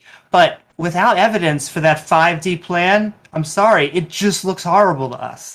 So, if I remember correctly, I can understand you saying it looks horrible, and I agree, it does look bad, but the point is, it was being interjected as a counterexample, and I think you would agree, no, it can't be a counterexample, right? No, Luke, it was a counter to his claim that God possessed the attribute of moral perfection. Well, so God's possessing an attribute of, God's possessing an attribute of moral perfection on DCT is probably like trivial. It's not really terribly substantive, because God determines what's more... That's why we just countered. That's why we just countered with the logical contradiction that moral perfection creates, given God's actions and given God's other attributes that he also said that God is all powerful. God is all knowing. If God's the standard for morality, nothing God does can't be a counterexample. It can be if there's a possibility. It can be if the possibility exists that there is a better way of doing it that doesn't elicit destruction and death. But that's question begging that those things are intrinsically wrong. Move on. He's asked the same question like 50 times, and I answered it. I said exactly what he was saying, and he's delusional. Like, can we move on? So, JL, do you get what I'm saying? To say there's a better alternative is to beg the question against his position. That's not a good argument. Yeah, we've got other people in queue. We do appreciate you coming up. Okay, that's fine. I mean, I'm not convinced that there's a God, so thank you. Have a good one. Well, maybe give him another 30 seconds to finish up or something might be good. But and then we should move on. Yes. Yeah, but Amy, what he was asking was about moral ontology. He was asking, why is divine command theory wrong? Because if you accept it, then it's right to drown babies, and so saying it's wrong to drown babies isn't relevant to their position. In order to make a valid objection, you'd have to object to divine command theory, say why it's wrong, like present a difference. That's right, actually. Thank you. It's exactly what I said last time, which you said was wrong. So, no, you said something different earlier, but again, I'm not continuing the conversation with you. To close, if you want to make arguments against theists who are forwarding divine command theory, I suggest reading, like, for instance, Christine Korsgaard has a very good book, particularly Why, that covers, like, it has I believe a third of the book is why voluntarism and metaethics is like a completely untenable position. It's called Sources of Normativity by Christine Korsgaard. I would highly suggest at least reading the theological voluntarism subsection of that book. It's only like 40 pages long. It's very short. It's very short. It's a good argument. Good talking with you all today. And hopefully you can have better conversation with theists in the future with that in the background. Thanks. Thank you very much. Oh God, he was worthless. Come on, TJump, don't say that. Dietrich has been... that we were going to make the assumption that Holy Relic was talking about divine command theory. He didn't bring it up. He didn't even bring up something that we could relate to that. He was just making a commentary of what he believes. So there was no point in diving into that whole thing. Well, he wasn't making a comment about the previous guy. He was objecting to our counter argument to divine command theory. It didn't matter what anybody else said. So he was specifically saying we were never addressing divine command theory is the problem. Well, any God-based. Relic never brought it up. He never alluded to it, and we didn't address it because he didn't. It wasn't about Relic. It was about Holy Relic. No. He was specifically objecting to our objection to any God-based morality. Divine command theory is one example. So any God-based morality, which says God doing it is fine. So, but let's go on to Dietrich because that was his point. No, Dietrich at the very beginning of the statement, he said that he was talking about Holy Relic, but nonetheless, it's beside the point. Dietrich, what's going on? Hello. So I hope you guys are doing all right. You know, I think it's cool to have people from another channel come on here and have intellectual conversation. Yeah. But you know, so one thing, you know, obviously the first thing I thought when I saw this was kind of a shifting of the burden of proof here. Because God, as a necessary being, like is by definition required.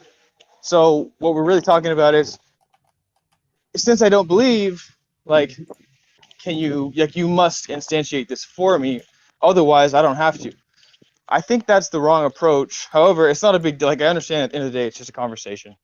But I can't convince you of anything. I cannot force you to believe something. No, you can present evidence that is convincing, that is sufficient. And I would actually say... It depends on your standard of evidence, does not? You're saying God is a necessary being, and so you're saying that we are contingent on God. But I would like to know, I think that God is contingent on us. So if humans went away, so with these concepts of God. So how do we know which one of us is right? Well, I wouldn't fully disagree with that, because in a sense, like, if there was a disembodied, like, mind that's not God, but existed on this earth, and, you know, it's just like us, but the earth was actually empty. There was nobody there. There were no animals. It's just you know, a dust rock, like some space place, right? Well, then, yeah, it'd probably be very hard to come to a conclusion without, like, while being ignorant. So I'm not going to fully disagree with you on that. But like, to a degree, yeah, we can. I think people are a large part of the evidence for God. Firstly, that so many people believe in God, and that the idea of God is ubiquitous among all cultures, kind of showing there's a need for God. But also, again, like with the standard of evidence, you know, I would have to know your standard of evidence to be able to convince you of anything. So in the court of law, you know that there's a standard that shows you can reach, like, a little probability based on even circumstantial evidence. Then, or like, if it's high enough, then you can, like, go ahead and convict somebody. But if it's not, even if it is circumstantial, and it could be probable, if it's not, you know, actually, what is it, beyond the reasonable, what is that phrase they use? Reasonable, like, no, I forgot what the term is. But it's, you got to be, like, pretty sure about it, right? So is that the standard you would say you're using? Like, would you say that you're trying to put God on trial, so to speak? Evidence is just that which can differentiate imagination from reality. So any kind of evidence that can show this is not just a figment of your imagination is evidence. Yeah, and I mean, for instance, the Bible is one example of how there are historical claims. There are historical claims in the Bible. So that is one fallacy from composition. Just because that there are historical references in the Bible, or there are references to real places in the Bible, does not mean the claim about God from the Bible is true. That's the exact same thing as saying that's the exact same argument as saying Spider-Man lives in New York. New York is a real place. Spider-Man therefore exists. No, like that's ridiculous. It has nothing to do with what I'm talking about. I'm saying, like, prophecy, for instance. No, I'm saying you can't cite the Bible. The Bible is not evidence. Yes, I can. I can do whatever I want to do. Dietrich, the Bible is the claim. No, it's not the claim. God is yes, the claim. It is the claim. Don't say that. No, it's not. Yes, it is. The title says God, not the Bible. You said there are correct things in the Bible, like historically accurate things, right? And you're saying that this is reason to believe that all of the claims in the Bible are more likely to be true, like the God thing, right? Yeah, there's claims in the Bible, like prophecy, that we can, like, we can verify historically. Prophecy would be better, but like the historical claims, like certain events and locations that are correct, that part isn't what you're talking about. You're talking about specifically about the prophecies? Okay, yes, prophecies, like, for instance, God telling them you're going to be in slavery for this long, right? And then, lo and behold, like, it's that long. So that's something that if you can verify the date that this was written, then would and they were written down after the fact, so we cannot eliminate the possibility of post-diction. Yeah, sorry, say that one more time. I said these stories were written down after the fact, so they already knew how long they were in captivity, and then they were released, and they were written down after the fact, so we cannot eliminate the possibility of post-diction. Okay, so you think that's possible, All right, that's fair. It's And that's why we would. It's absolutely possible. Okay, look, I hear you, but I'm saying, this is, in these things, I would say that you should look. Like, have you looked into like historical Christian? Yes. Like Christian history? Yes, at length. Just like I know that the Book of Daniel had a 6th century setting, but was written in the 2nd century. So everything that occurs in the Book of Daniel was not prophecy. That was written down after the fact, after all these events had taken place. So Daniel's dreams about, and Nebuchadnezzar's dream about the statue, and the Daniel's dream about the beast rising out of the sea. Number one, they don't correlate because they don't reference Rome. And 2, they were written down much after the fact, and they're generally considered to be stories they're like oral traditions that were told and then written down after the fact. So no, there's no prophecies there. It's post-diction. Not to mention, there's no indication that the individual spoken about in Daniel is Christ, and there's no correlation between the two. It's just that, and then Christ coming along and saying that he's fulfilling the prophecy. Christ would already know about the prophecy because this was Jewish oral tradition in the Torah from the books of Moses. So Christ, being a Jew, would be already aware of this. And so him saying that he's doing it is post-diction. That's hindsight bias. So no, they're not prophecies.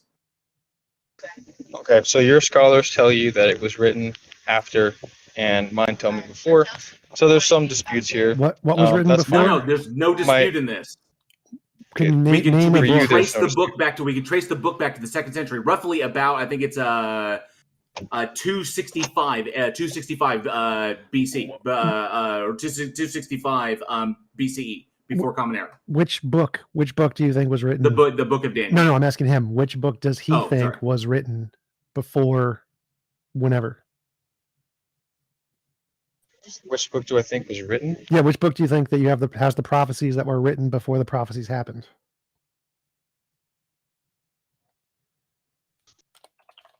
You're talking about the book of Daniel, right? Yeah, I mean, I think all the books in the Bible are like have historical accuracy in them. I don't think any of them are. There is some historical accuracy in some of the stories. They talk about places that actually existed before they fell. They talk about cities that once existed. But just because they reference places that existed in reality, you're talking about people writing a book, and then they're going to talk about the places around them. Well, that's fine. You can do that. But saying that proves divinity or proves that God exists is the exact same as saying that Spider-Man exists in New York. New York is a real place, therefore Spider-Man exists. So it's the same thing as saying Tyr is a place that exists, and it says it in the Bible, and God exists in the Bible, therefore God exists. That doesn't follow. Okay, listen. So if there was one prophecy in the Bible, which as far as we could conclude based on evidence, came to pass according to its own written admission, would you consider that an evidence for the existence of prophecy? No, I would not. It depends. Okay, so what you're saying here is you have an axiomatic disposition towards prophecy because of a materialistic, reductionistic, like phenomenal, I actually don't. Idealism. No, I actually don't. It's a matter of the veracity of the claim and the accuracy of the claim, and how I guess how much is within the claim, like how much do they predict? Predicting empires will fall is not a prediction. That's an observation about reality. Okay, but that's not. I didn't say anything about that specifically. I told you if A equals A, does A equal A, and you told me no. So yes, axiomatically, you have a dogma. No, that's not what I said at all. You said prophecy. You said prophecy. And you said if there was a prophecy that came true, does that mean all prophecies are true? No, that does not. It just means somebody guessed something and it came true. I can't differentiate the difference between a guess based upon empirical observation and an actual prophecy, because I can't eliminate the possibility of hindsight bias. So no. Okay. Well, I think you, like, for instance, you have a different standard again of what you would accept. So even you just said, even if you saw in the Bible somewhere where it says like this specific thing is going to happen according to this time period, and this is why, and then it happens, you're saying you will wholesale reject that could be supernatural, and then you also want to tell me that's not, because of your general sentiment about, the supernatural it's not my general world. Sentiment. It's not my general sentiment. I can't provide you with evidence. No, Dietrich, I have to be able to eliminate other possibilities in order to say that this was an actual prophecy. And the problem is, in the Bible, you can't do that. So yes, he would accept. Eliminate the possibility of hindsight bias. So no, you don't get to rest on that. So if you had a Yeah, but genuine you're prophecy, shifting. one sec. If you had a genuine prophecy that was written before the event and was specific, that would be good evidence. And I think JL would probably agree with that. We just, as far as we know, we don't have any of those. Do you think you have one? I believe that like there's plenty of references to who Jesus was going to be, and like the fact that his the circumstances of his birth and Give the me a good nature of his prophecy. death as well. So, for instance, You're actually incorrect about in the this. Psalms, You're incorrect about this because he is Let never him give the referenced by example name, first. and he's never referenced by name anywhere other than the Gospels. Let him give the example first. What do you think is a really good prophecy? Give me any verse. okay. So, for instance, Isaiah 53 kind of gives an explanation of who Jesus is generally agreed to be in the Bible, and this was written far beforehand. So, as far as I can tell, it makes sense that that was adequately predicting who Jesus would be as professed by the disciples. Where? Which That's part? Give something me a that's sentence. fairly important to me. Okay, so Isaiah 53, it mentions that he was bruised for our iniquities, and that he was the propitiation for our sins. These are the things that Jesus Christ himself professed, and who was also, there was a testimony given that he was, in fact, like the representation of all these things. So, like, I tell that to Jews and stuff because I do think it's a good place where we can see, even in the Old Testament, outside of the New Testament, where So there it is says a something guy was indicating bruised. what Says a the guy was person like bruised. Jesus is accredited as. So, Wait, so- T-Jump, Isaiah 53 is, but he was pierced for our transgressions, he was crushed for our iniquities. The punishment that brought us peace was on him, and by his wounds we are healed.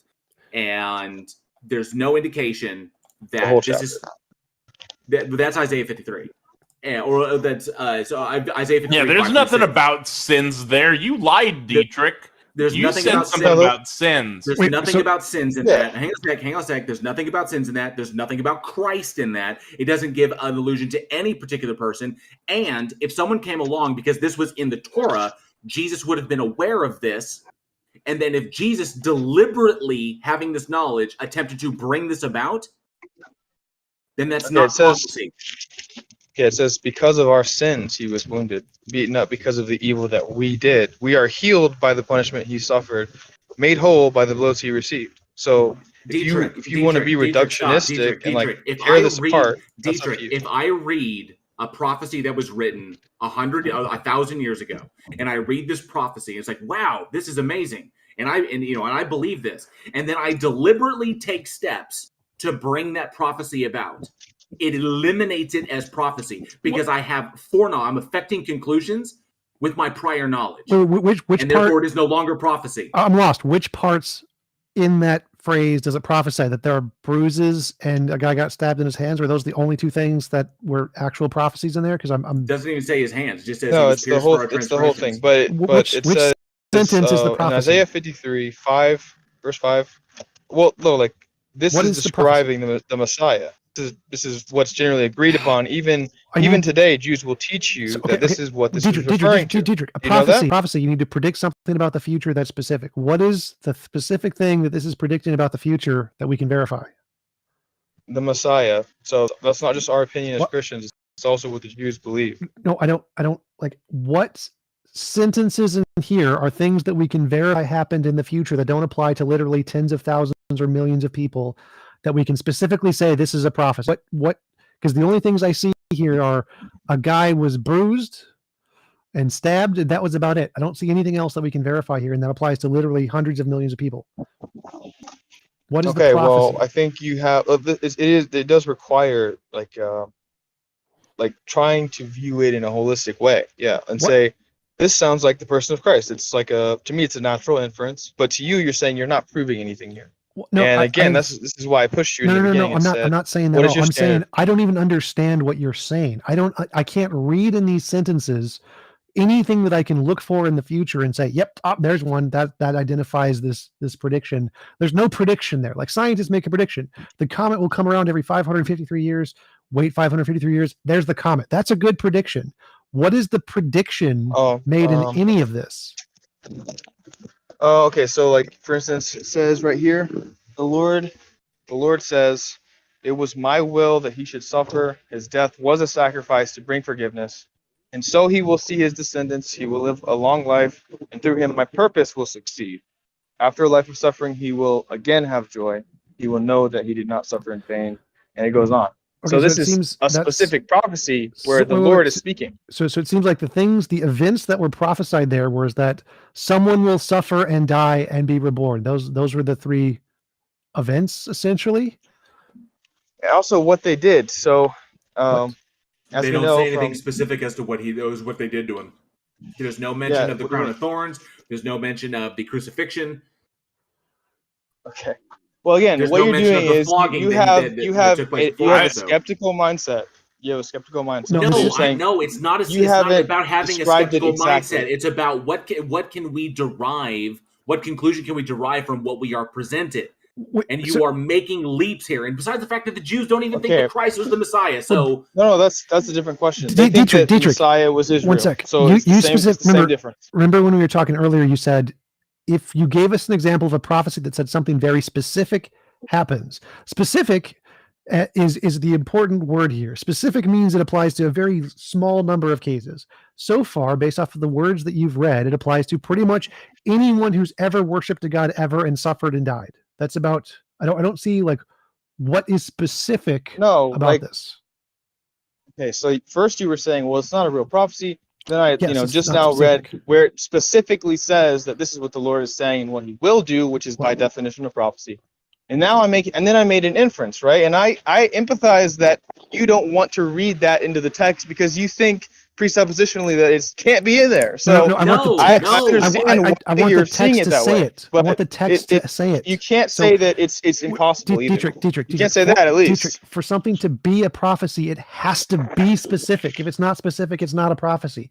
Anything that's ambiguous can apply to millions of different things. Like if I say somebody named Bob in the future will knock on my door, that's not a prophecy. That's just a guess because it could happen at any point in time. For it to be a legitimate prophecy, it has to be specific. If it's not specific, it's not a legitimate prophecy. So what you need to give me is something in the Bible that says this specifically will happen in the future, and then it happens in the future. Simply saying a guy will suffer and die is like saying Bob will knock on my front door. That's not a prophecy. That's not evidence of anything. Like I'll give you a really good example. In Hinduism, it guesses the age of the earth was 4.3 billion years ago. That's like 95% accurate. That's a very good prophecy. Yours are garbage. Guy will die and suffer. Like, wow, amazing. No one in the history of humanity could ever have guessed that. Like, you got to give me something more than guy suffered and died. Can you at Yeah, least what link you're a doing verse is you that keep- Moses wrote because Jesus said that Moses wrote about him? Okay, so you keep reducing No? what I'm saying Okay. down and like trying to flatten it out. Well, there's two of you talking at the same time, so I can't speak out of both sides of my mouth. But what you're doing is that's not what that phrase means. You're not being charitable, because what I'm exposing is that the Christ that we can attest to in Christianity is the same here as in this verse. So it's not just that someone will die, where it's very specific about what that means for us, and that is who is attested to in the scripture. Now I respect. Okay, wait. Dietrich, I respect. This is an emotional appeal. Okay, what it means to you.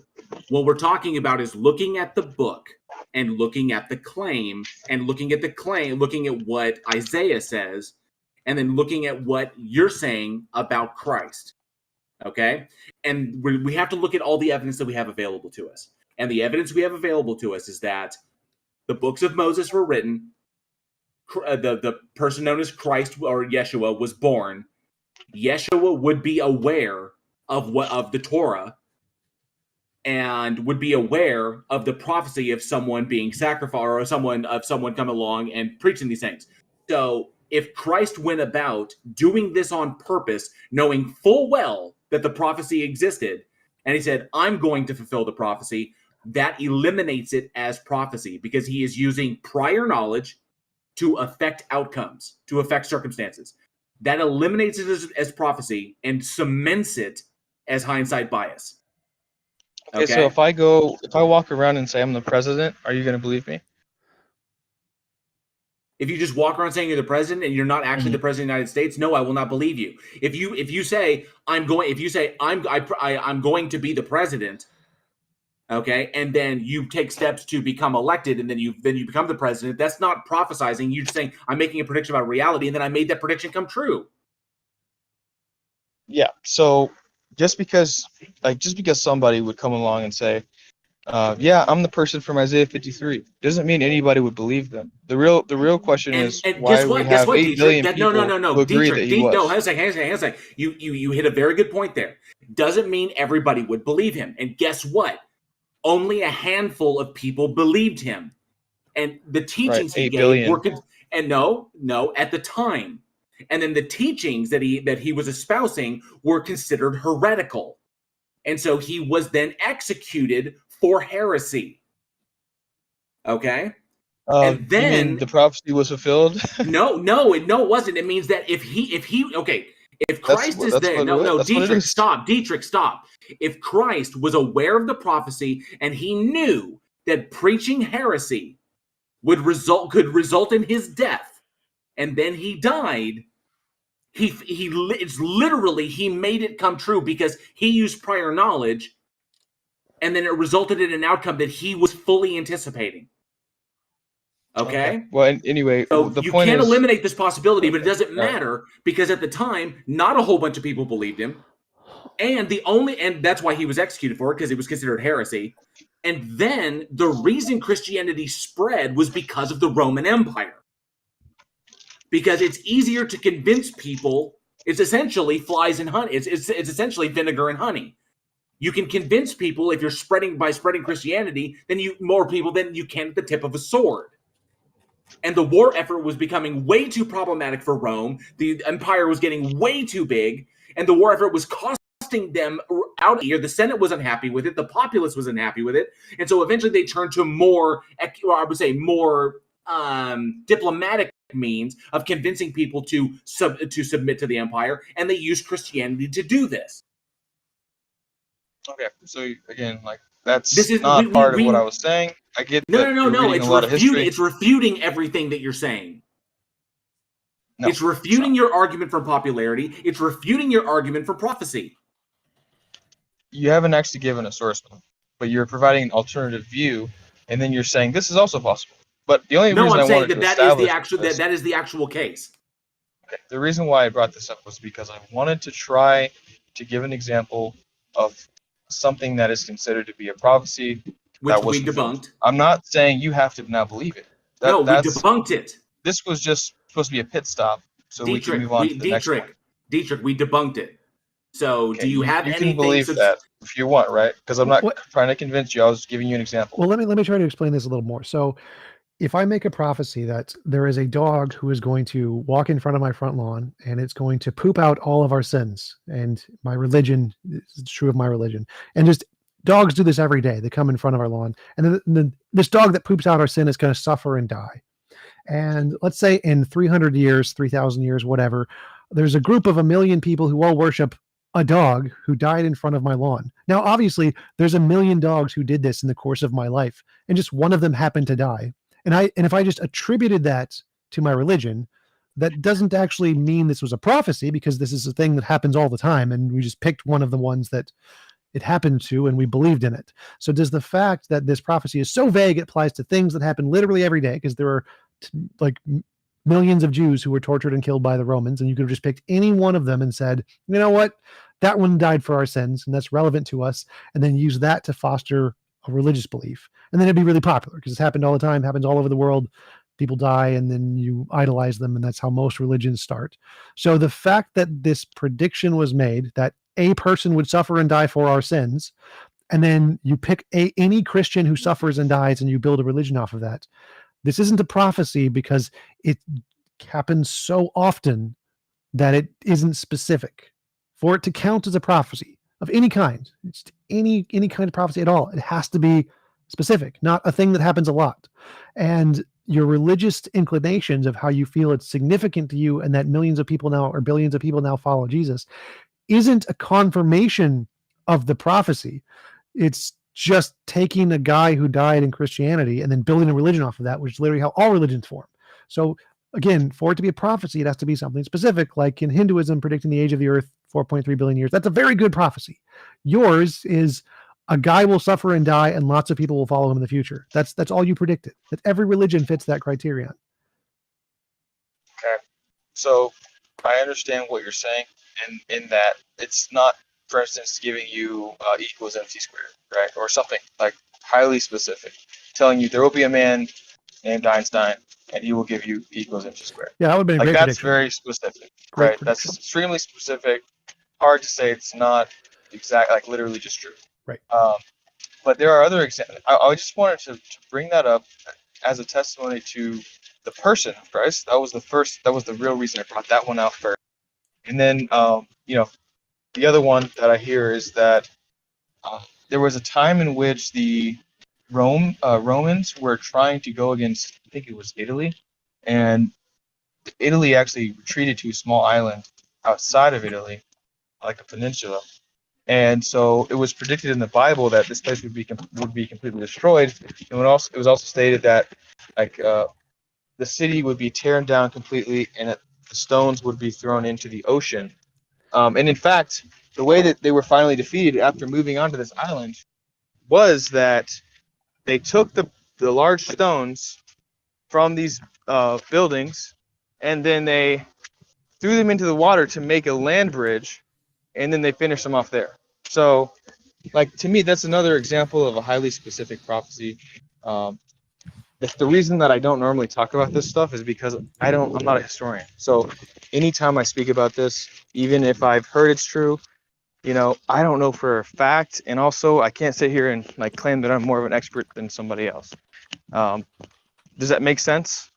I just remember this conversation started with me asking about what's your evidentiary standard. You realize the city of Tyre was never destroyed, right? Oh, I believe that's incorrect. The city of Tyre was never destroyed.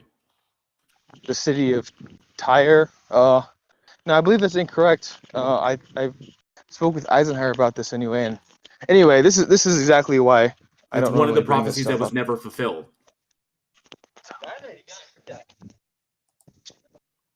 Hey, okay. So, yeah, I know I've heard Luca make that claim, and then when we looked it up, I'm pretty sure I found the evidence, but right now I don't have the sources. So I'm happy to move on from that point.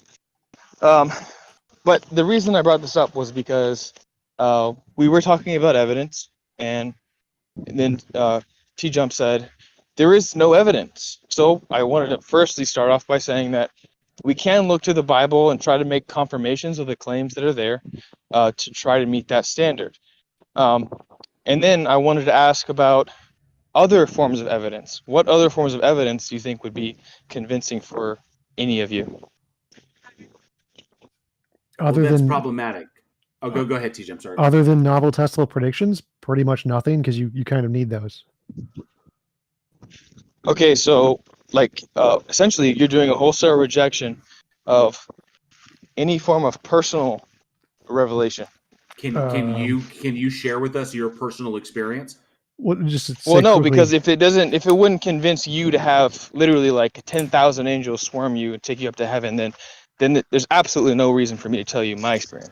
Well, I don't reject personal experience. Science rejects personal experience because we know it fails. It gets things wrong so often that we know it's not a reliable source of data. So that was something we used to use hundreds of years ago. Personal experience was something we did take seriously. And then over the course of developing science, we realized, oh, this is actually a really bad way to do anything. So we don't use it anymore. So personal experience is not a reliable way to differentiate imagination from reality. If you presented any way that could do that in anything, in any method, there does not that forever, never works for that. That's why we don't use it. Okay, that's why I'm asking you. That's why eyewitness testimony is considered the weakest form of evidence in court of law. I wouldn't say it's okay. Well, whatever. I don't care about that. But it's complete. I'm asking you. It's relevant to the point, Dietrich.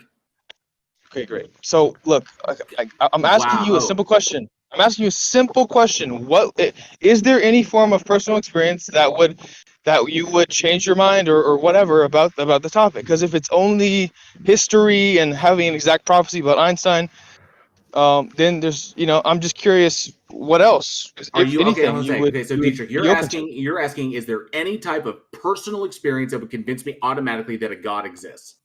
Mm-hmm. Okay, and I'm telling you, honestly, to be intellectually honest, I don't know. I can tell you of all the things that I can think about of evidence that can be presented as far as personal experience, they only result in more questions. Because I would have to eliminate the possibility of anything else, like having a stroke, having a hallucination, being on drugs, being drugged by someone else without my knowledge, another stuff. There's a bunch of things I have to eliminate first. So any type of personal experience will only open up more inquiry to the intellectually honest. Okay? So but I will say this. If your God exists and it has the abilities that you know, and it has all the abilities you think it has, then it knows what evidence is there and it has yet to present it to me. Oh, I'd be happy to accept personal experience. Like if I prayed for a gold brick and every time I did, a gold brick appeared, that would make me, I'd believe, or any kind of novel testable prediction about the ability to pray to a God and have it do stuff, that would work. So I'm happy to accept personal experience if it's a novel testable prediction kind of personal experience.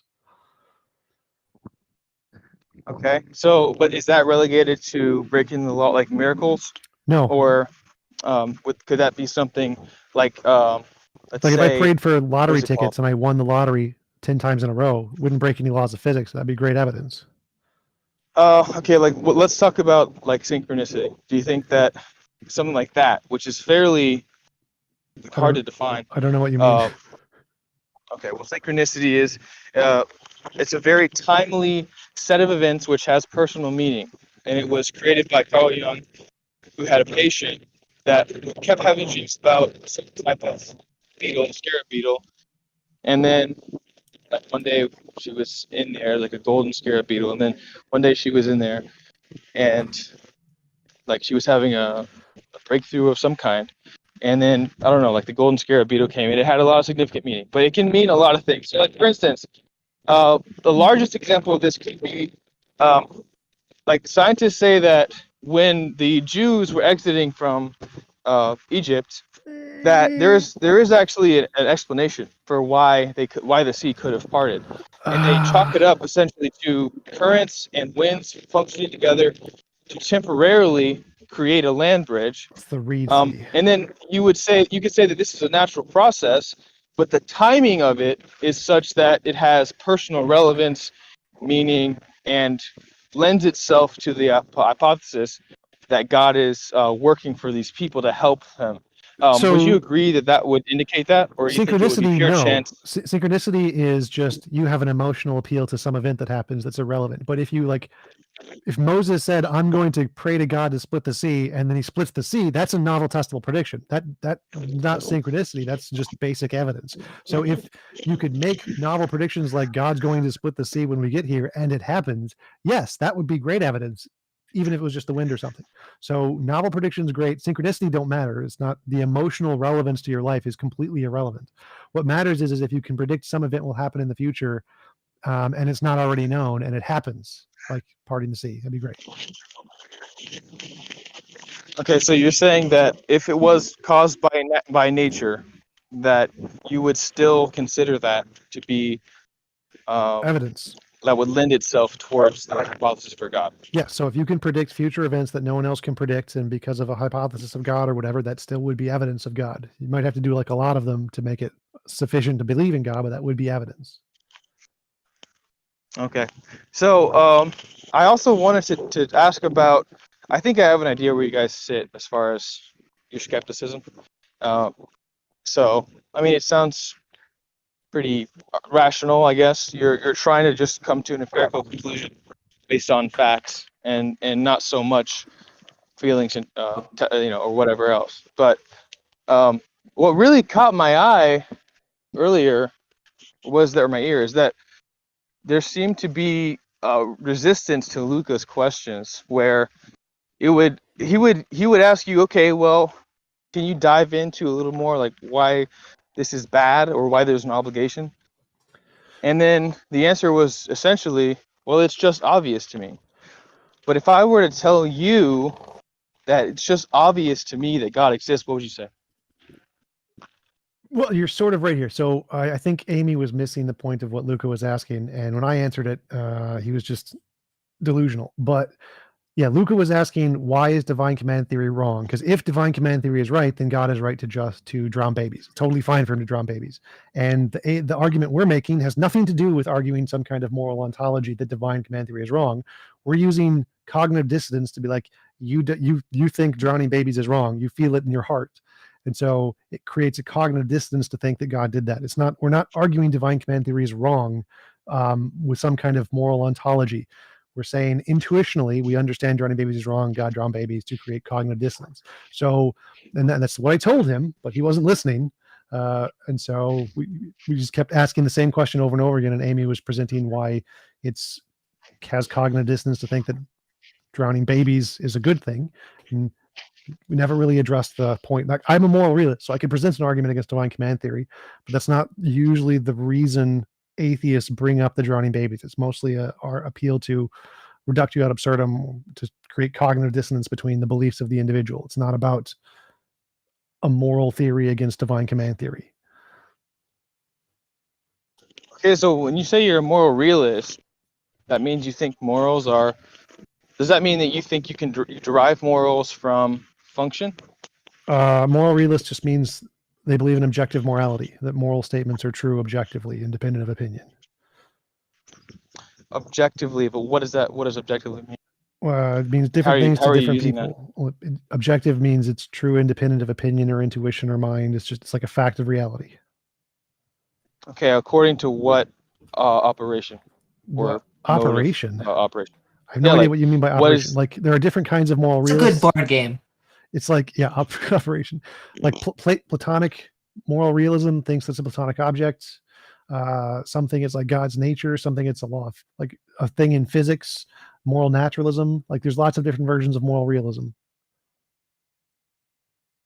Yeah, so I'm asking you specifically. Yeah, I think it's a thing in physics. I think it's morality is a combination of physics stuff. So, are you a proponent of natural law then? What I think, like, you mean physics? Yes. No, I'm asking you about natural law. Do you believe that, like laws of physics, natural laws of physics? Okay, well, you may be reading into that more than other people would who also believe in physics, right? So I'm asking you, how are you defining right and wrong from, let's say, man's natural ability to be autonomous or free thinking? And then, how do you derive that is a good thing or like that's something that's natural per se? Well, so we're looking at the evidence of morality, which is moral intuition and moral progress, and we try to plot out the data points on a graph and see if there's a pattern and describe the pattern with a principle, and then infer from the principle what, like, the extremes are. That's the same thing we do with anything. Well, okay, so you're saying that you simply go by cultural or like the human's natural instincts, and from that you determine what's right or wrong. No, we go with moral intuition and moral progress. So moral progress is not about human instincts. It's about how things change over time. And that's all everyone has. There's nothing else. There is no other, and philosophical dilemmas and moral dilemmas. But other than that, that's all there is. Every single model uses that. There is nothing else to go off of. The Bible just asserts God as the grounds of these things. But all models say there are these things, and they try to explain why there are these things. Okay, so like are you going to say that progress is going to be defined by utility? No, progress. This is just a pattern in the change. Progress is a label for a pattern in the change that we see. Can you give an example? Yeah, so it's like women's rights, LGBT rights, gay rights, trans rights, ending slavery, women's rights, voter rights, workers' rights. It seems like there's a pattern in the way that morality changes over time, and it's the same pattern every time. And this pattern, we're going to call it progress. You can call it whatever you want, but the pattern goes in one direction and not the other direction. Okay, so it sounds like you're pretending that there's correlation where there's causation. No, I'm seeing a pattern. The pattern is there regardless of whether there is causation or if it's just correlation. So we look at the pattern, and the pattern exists, and then we try to infer what's causing the pattern. Is it just evolution? Is there something more behind it, like God's nature or a moral law? Like, we're trying to say, okay, there's a pattern. We see the pattern. All the data indicates the pattern. Now, is what's causing the pattern? Okay, but like, is there an end? Is there like a higher, like, is there an end goal or an ideal world under your evolutionary model where there's objective morality? Evolutionary models aren't objective morality typically. So mine is not evolutionary. It's a law of physics kind of a thing. And yes, you can follow this pattern to the extreme and say, well, if we kept going on this pattern, where would it end? And we can say, oh, that would be the best moral world. So yes, there would be a end point, an objective end point. Okay. Okay. Would that end point look anything like the morals outlined in the Bible? No, because that's horrible. Okay, so what would it look like if not that? It would be impossible to force anyone to do anything they don't consent to doing.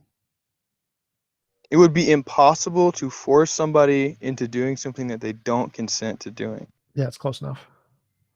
So you want anarchy is what you're saying. No, I want it to be impossible to force anyone to do anything they don't consent to doing. So like no murder, no rape, no thievery, no hurting other people without their consent, no harm, no death, no aging. It'd be impossible to force anyone to do anything they don't consent to doing. So you want to change the nature of man to make him unable to will to do things which are contrary to other people. No, you can will anything you want. So well-being. Willing is still free. You can will to do anything. And again, you're trying to change the nature of man when you go to heaven, remember, because you lose all the sin stuff. So you're actually changing the nature of man. Mine doesn't do that. Mine says you have all of the free will stuff, if there was free will. The only difference is that it's physically impossible to act on that to hurt other people. So Hitler could still exist and desire to kill all the Jews. It would just be physically impossible for him to actually kill the Jews unless they consented. So all of your desires are the same. Okay, so you want a world where it's impossible to say start a house on fire, right? Unless the owner consents to it. This is really strange. Like the fact that you think this is possible seems like a Well, far cry from scientifically provable, testable theories or ways to confirm that it is true. You believe in an all-powerful being who can create infinitely many universes. Obviously, if God existed, this would be possible. And yes, it is possible under the natural world. We can do it if we control the laws of physics. But again, that's still significantly easier than an all-powerful being who has infinitely many universes he could create. Obviously, he could do this. This is not even like a hard thing for God to potentially do. It'd be very, very easy. So yeah, arguing it's not possible. That's not the question. You said it was totally not not the possible. question. Clearly, it's Yeah, possible. Even under your worldview, it's possible. It's not possible for you. Yes, it is. God, I'm starting with God, who's all powerful. So clearly, it'd be much easier, based on my like worldview.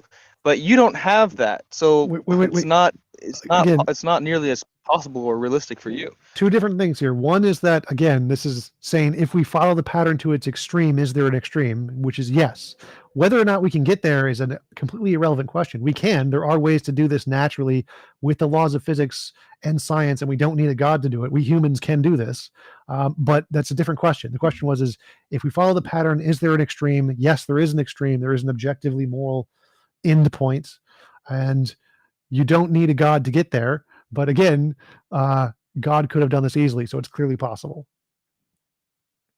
Yeah, well, I don't see why you're like why or how you hold to these truths. They're like these things as truths, like because based on your standard of evidence, it would seem that you'd have to be able to demonstrate this in a scientifically testable, repeatable, and demonstrable way. Yes, but you seem to be holding to it as a dogma of hypothesis. sorts. It's a hypothesis. So I look at the data and I say, if this data continues, then it will be this extreme endpoint. And I make predictions that if this is the case, we will discover morality in other species, like other aliens or AIs when we invent them, that will have the same pattern of morality. And so I do make predictions which are confirmable in the future, which can indicate that this is correct. So I do hold this to my standard. Okay. Yeah. I feel like it's I guess a weird thing for you to hold to. I'm sure you do. Yeah, but I understand that's what you'd say about me as well. So Yeah. Yeah, I mean, I think for most people, as far as being convinced, it wouldn't be that they read, they just read something in the Bible. I think for even if people have a large amount of evidence, in order to be convinced, it requires some element of meaning as well, because that's kind of the whole point of the Bible, is that life does have intrinsic meaning, and that we can have access to it. So I don't see how other philosophies get to that, or like how they justify it, and that's why I kind of brought up Luca and his line of questioning. Then there's people like you who have theories that try to bring it into harmony at least. And they do. But So like most philosophers are moral realists. The most philosophers are atheists, like 70%ish, and most philosophers are moral realists, like 60 something percentish. So most philosophers who are atheists also believe in moral realism. So most people believe in meaning and value without a God. You don't need a God for that. Most academics. Yeah, I agree that people know that there's morality, that people understand that there's right and wrong.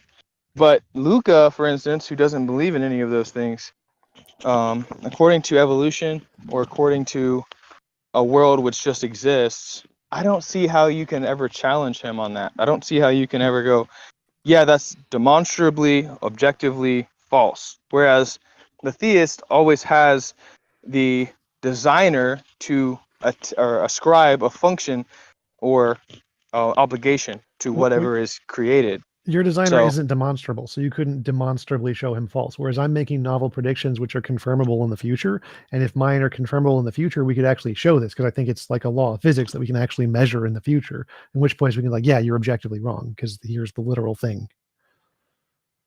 Well, it would be circular, right? Because you would just have a definition.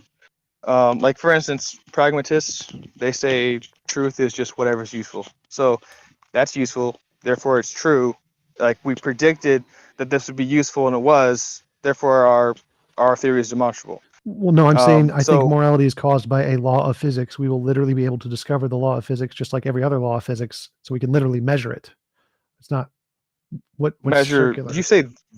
Did you say the law of physics? Yeah, I think there's a moral law, like there is a gravitational law and electromagnetic laws. I think that the moral law is like a law of physics, like every other law in physics. It's not the same as they're all different laws, but it is a law. And I'm assuming you probably think it'd be something like E equals MC squared, right? Like it wouldn't be terribly complex, would it? I have no idea about the complexity. E equals MC squared is actually really complex, but the representation through math is, I think, just our current level of physics. I don't think necessarily all physics will always be representation through math. Okay, well, I'm referring to, let's say, if it was expressed through the logic of math, you think that you probably would say it'd be probably pretty concise, right? No. No? Okay. I mean, Well, if you look at the derivations of E equals MC squared, it is not concise. It is extremely complicated. Well, sure, but I don't know what I'm your just point saying, there like was. the final. Okay, the reason I'm saying this is because I'm trying to say that essentially it's almost like you're describing an entire system which exists and has very easy to understand things that the mind can understand and Sure. learn about. And then it's like you don't want to make this step that the reason why we can understand those things and the reason why we can we have the wisdom to like understand the most foundational principles of the universe, including why we have morality, isn't because we were given the keys to the kingdom. Like, Yeah, because that doesn't to make me, any that's sense. from your position. It's like we found a car, we can drive it, like it has all the functions we need, but that car made itself. And to me, that's where I don't buy it. Well, no, because the only way for me to have foundation for my beliefs is considering that things make sense because they're supposed to be that way, like, or because that was like it's just like a puzzle piece. There's only one puzzle piece missing, so to me that's the shape of God, right? But Well, that people doesn't don't make see any that. sense. And I, like, you know, like we're in the universe. Our brains are a product of the universe. So our brains being able to understand the universe is because they're literally a part of it. So like our brains couldn't evolve the ability to imagine a round square, because it's literally not possible for anything in the universe to do that, and our brains are a thing in the universe, and so obviously our brains representations are going to in some way represent the universe. That's why it's intelligible. That's why we can function in it. That's why we understand things, because our brains are literally one of the things inside of the universe. So obviously it's going to operate in an intelligible way of the universe because it is a part of the universe. You don't need a God for any of that. Yeah, I don't. That's where of course we disagree. Everything's laid out. Like, you even think we can understand the deepest secrets of the universe. But then you say, well, that's just because we happen to be out of dirt. And to me, that seems like an inference that could be true, but isn't necessarily true. Why would you think it requires a God to do any of those things? Well, so like, we see that, like, you would agree even that there are functions in the world that truly exist, like men and women procreate, that's male and female. And Sure. do you agree with, like, abortion, or do you agree with Well, I'm pro-choice, but yeah, what homosexuality? Yes, I agree with homosexuality. But what is, like, how does this lead to we need God for these things to understand these things? Okay. So yeah. So for instance, with homosexuality, I think maybe this is where we would be different, because you would claim that you have some sort of objective reality, but then when you see that males and females are supposed to reproduce, you wouldn't go on to the next step and say that's how it's supposed to be. Right. You would say, well, we're able to do whatever we want. Yes. So, yeah, that's where it would seem like you don't have like any sort of absolute grounding, as you claim you do, for your morality. Wait. So that's a different question. First of all, moral laws aren't all laws, and so some laws could be different or cause different things than the moral laws. There's no contradiction there. Like, clearly, I'm not saying the moral law governs everything and is a force that controls all other forces, because then, yeah, immorality would be impossible.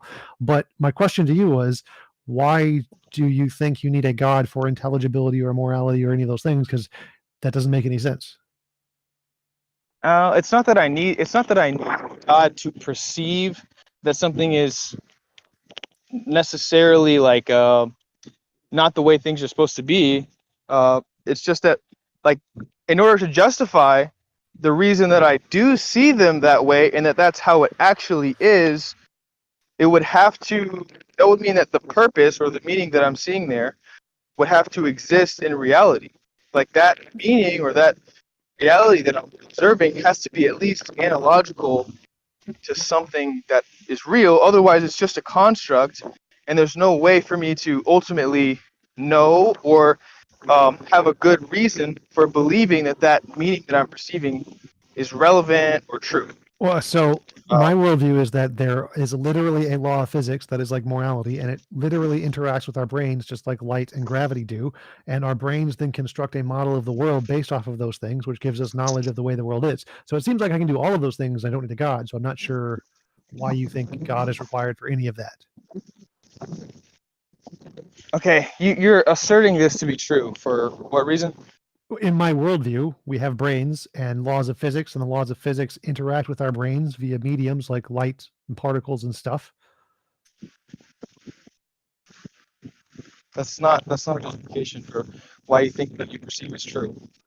Why I think what I receive is true? Like, because I can't imagine all false things. So, like, I can't imagine a round square. I can't believe I exist and be wrong. And so there are certain foundational beliefs that can't be wrong, and I can build off of those to build other beliefs that are more reasonable or rational. Like, we need some way to differentiate imagination from reality, and then I can come up with a method to do that, which is science, and I can use science to differentiate the things in reality that we can believe are there and the things that are just imaginary, and I can build a worldview called naturalism.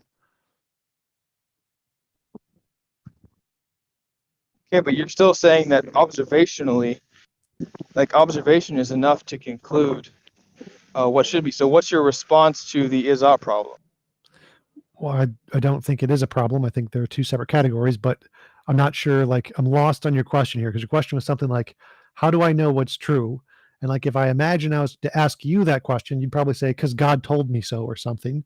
And I could just say the same thing. The universe told me so, or the universe caused my brain to develop in a way that develops true facts. No, that's not. I'm not saying you don't observe things, and I do. I'm saying your reason for believing that actually adheres to reality to me seems like an unfounded assumption, and ultimately can't lead you to confidence in your beliefs. Why do you think that your beliefs correspond to reality? Well, again, we agree that we can look at things and perceive them, and then we can say, like, make conclusions about those things in general. So, like, we'd probably both observe that somebody tried for something that they did not do. What is bad? That's not correct. No. We So shouldn't do my those question things. was, why do you think you are justified in believing you're not in the Matrix? Why do you think your beliefs and experiences of the world are true and not a figment of your imagination? Well, I would have no reason not to think that I was in the Matrix, unless the world was grounded by something outside of myself. So I adhere that the truth exists outside of me, and that in order for things to actually be intelligible, that's grounded in some higher truth. Sure, the than quantum me. field. And So quantum field is outside of me. Truth is outside of me. right, It created and my also, brain. yeah, and also the things that I perceive are necessarily mapped onto that mind, because that's what it is. Like, that's who God is, in a sense. Okay, I'm totally lost now, because necessarily. It's definitely not necessarily, because necessarily means there's no logical possibility to the contrary, and there's clearly, you can imagine that God gave you a lie or something, or that an evil God just told you something false, because clearly evolution doesn't give us accurate beliefs. So it's definitely not necessarily the case.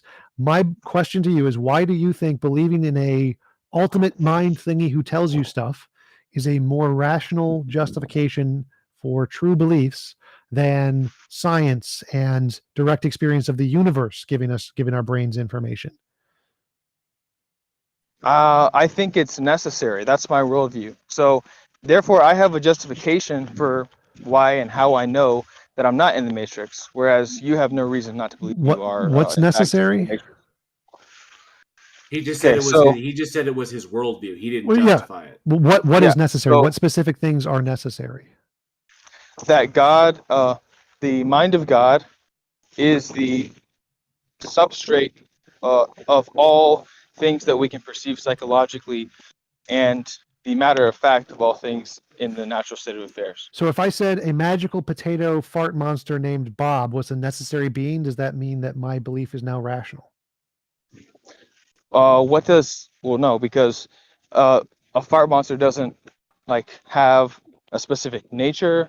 No, it has a very specific nature. So the question here is simply me asserting that something is necessary. Its nature doesn't necessarily lead you to a world in which we can perceive things and know them as a fact. Dietrich, he defined it as having that. No, nature. a mind which is all good, all loving, and creates. It is also personal. Creates in order to bring others into a relationship is necessarily different than a potato which farts. It's different. Okay? So you're right. It's different. It's not even close. It's the same. If you're going to attack my worldview, at least attack it on what I'm saying. Let him finish. I'm not attacking your worldview. I'm saying you have a worldview of a God who has specific properties, and you're going to call that thing necessary. Now, I'm going to make up a different thing. It's not your God. I'm not claiming it's your God. It's a fart potato monster, and the fart potato monster has a nature that it wants to create people and wants to give them direct, accurate experience of reality because it likes farts, and in order to understand and really relish the experience of farts, we have to be able to understand the reality of farts.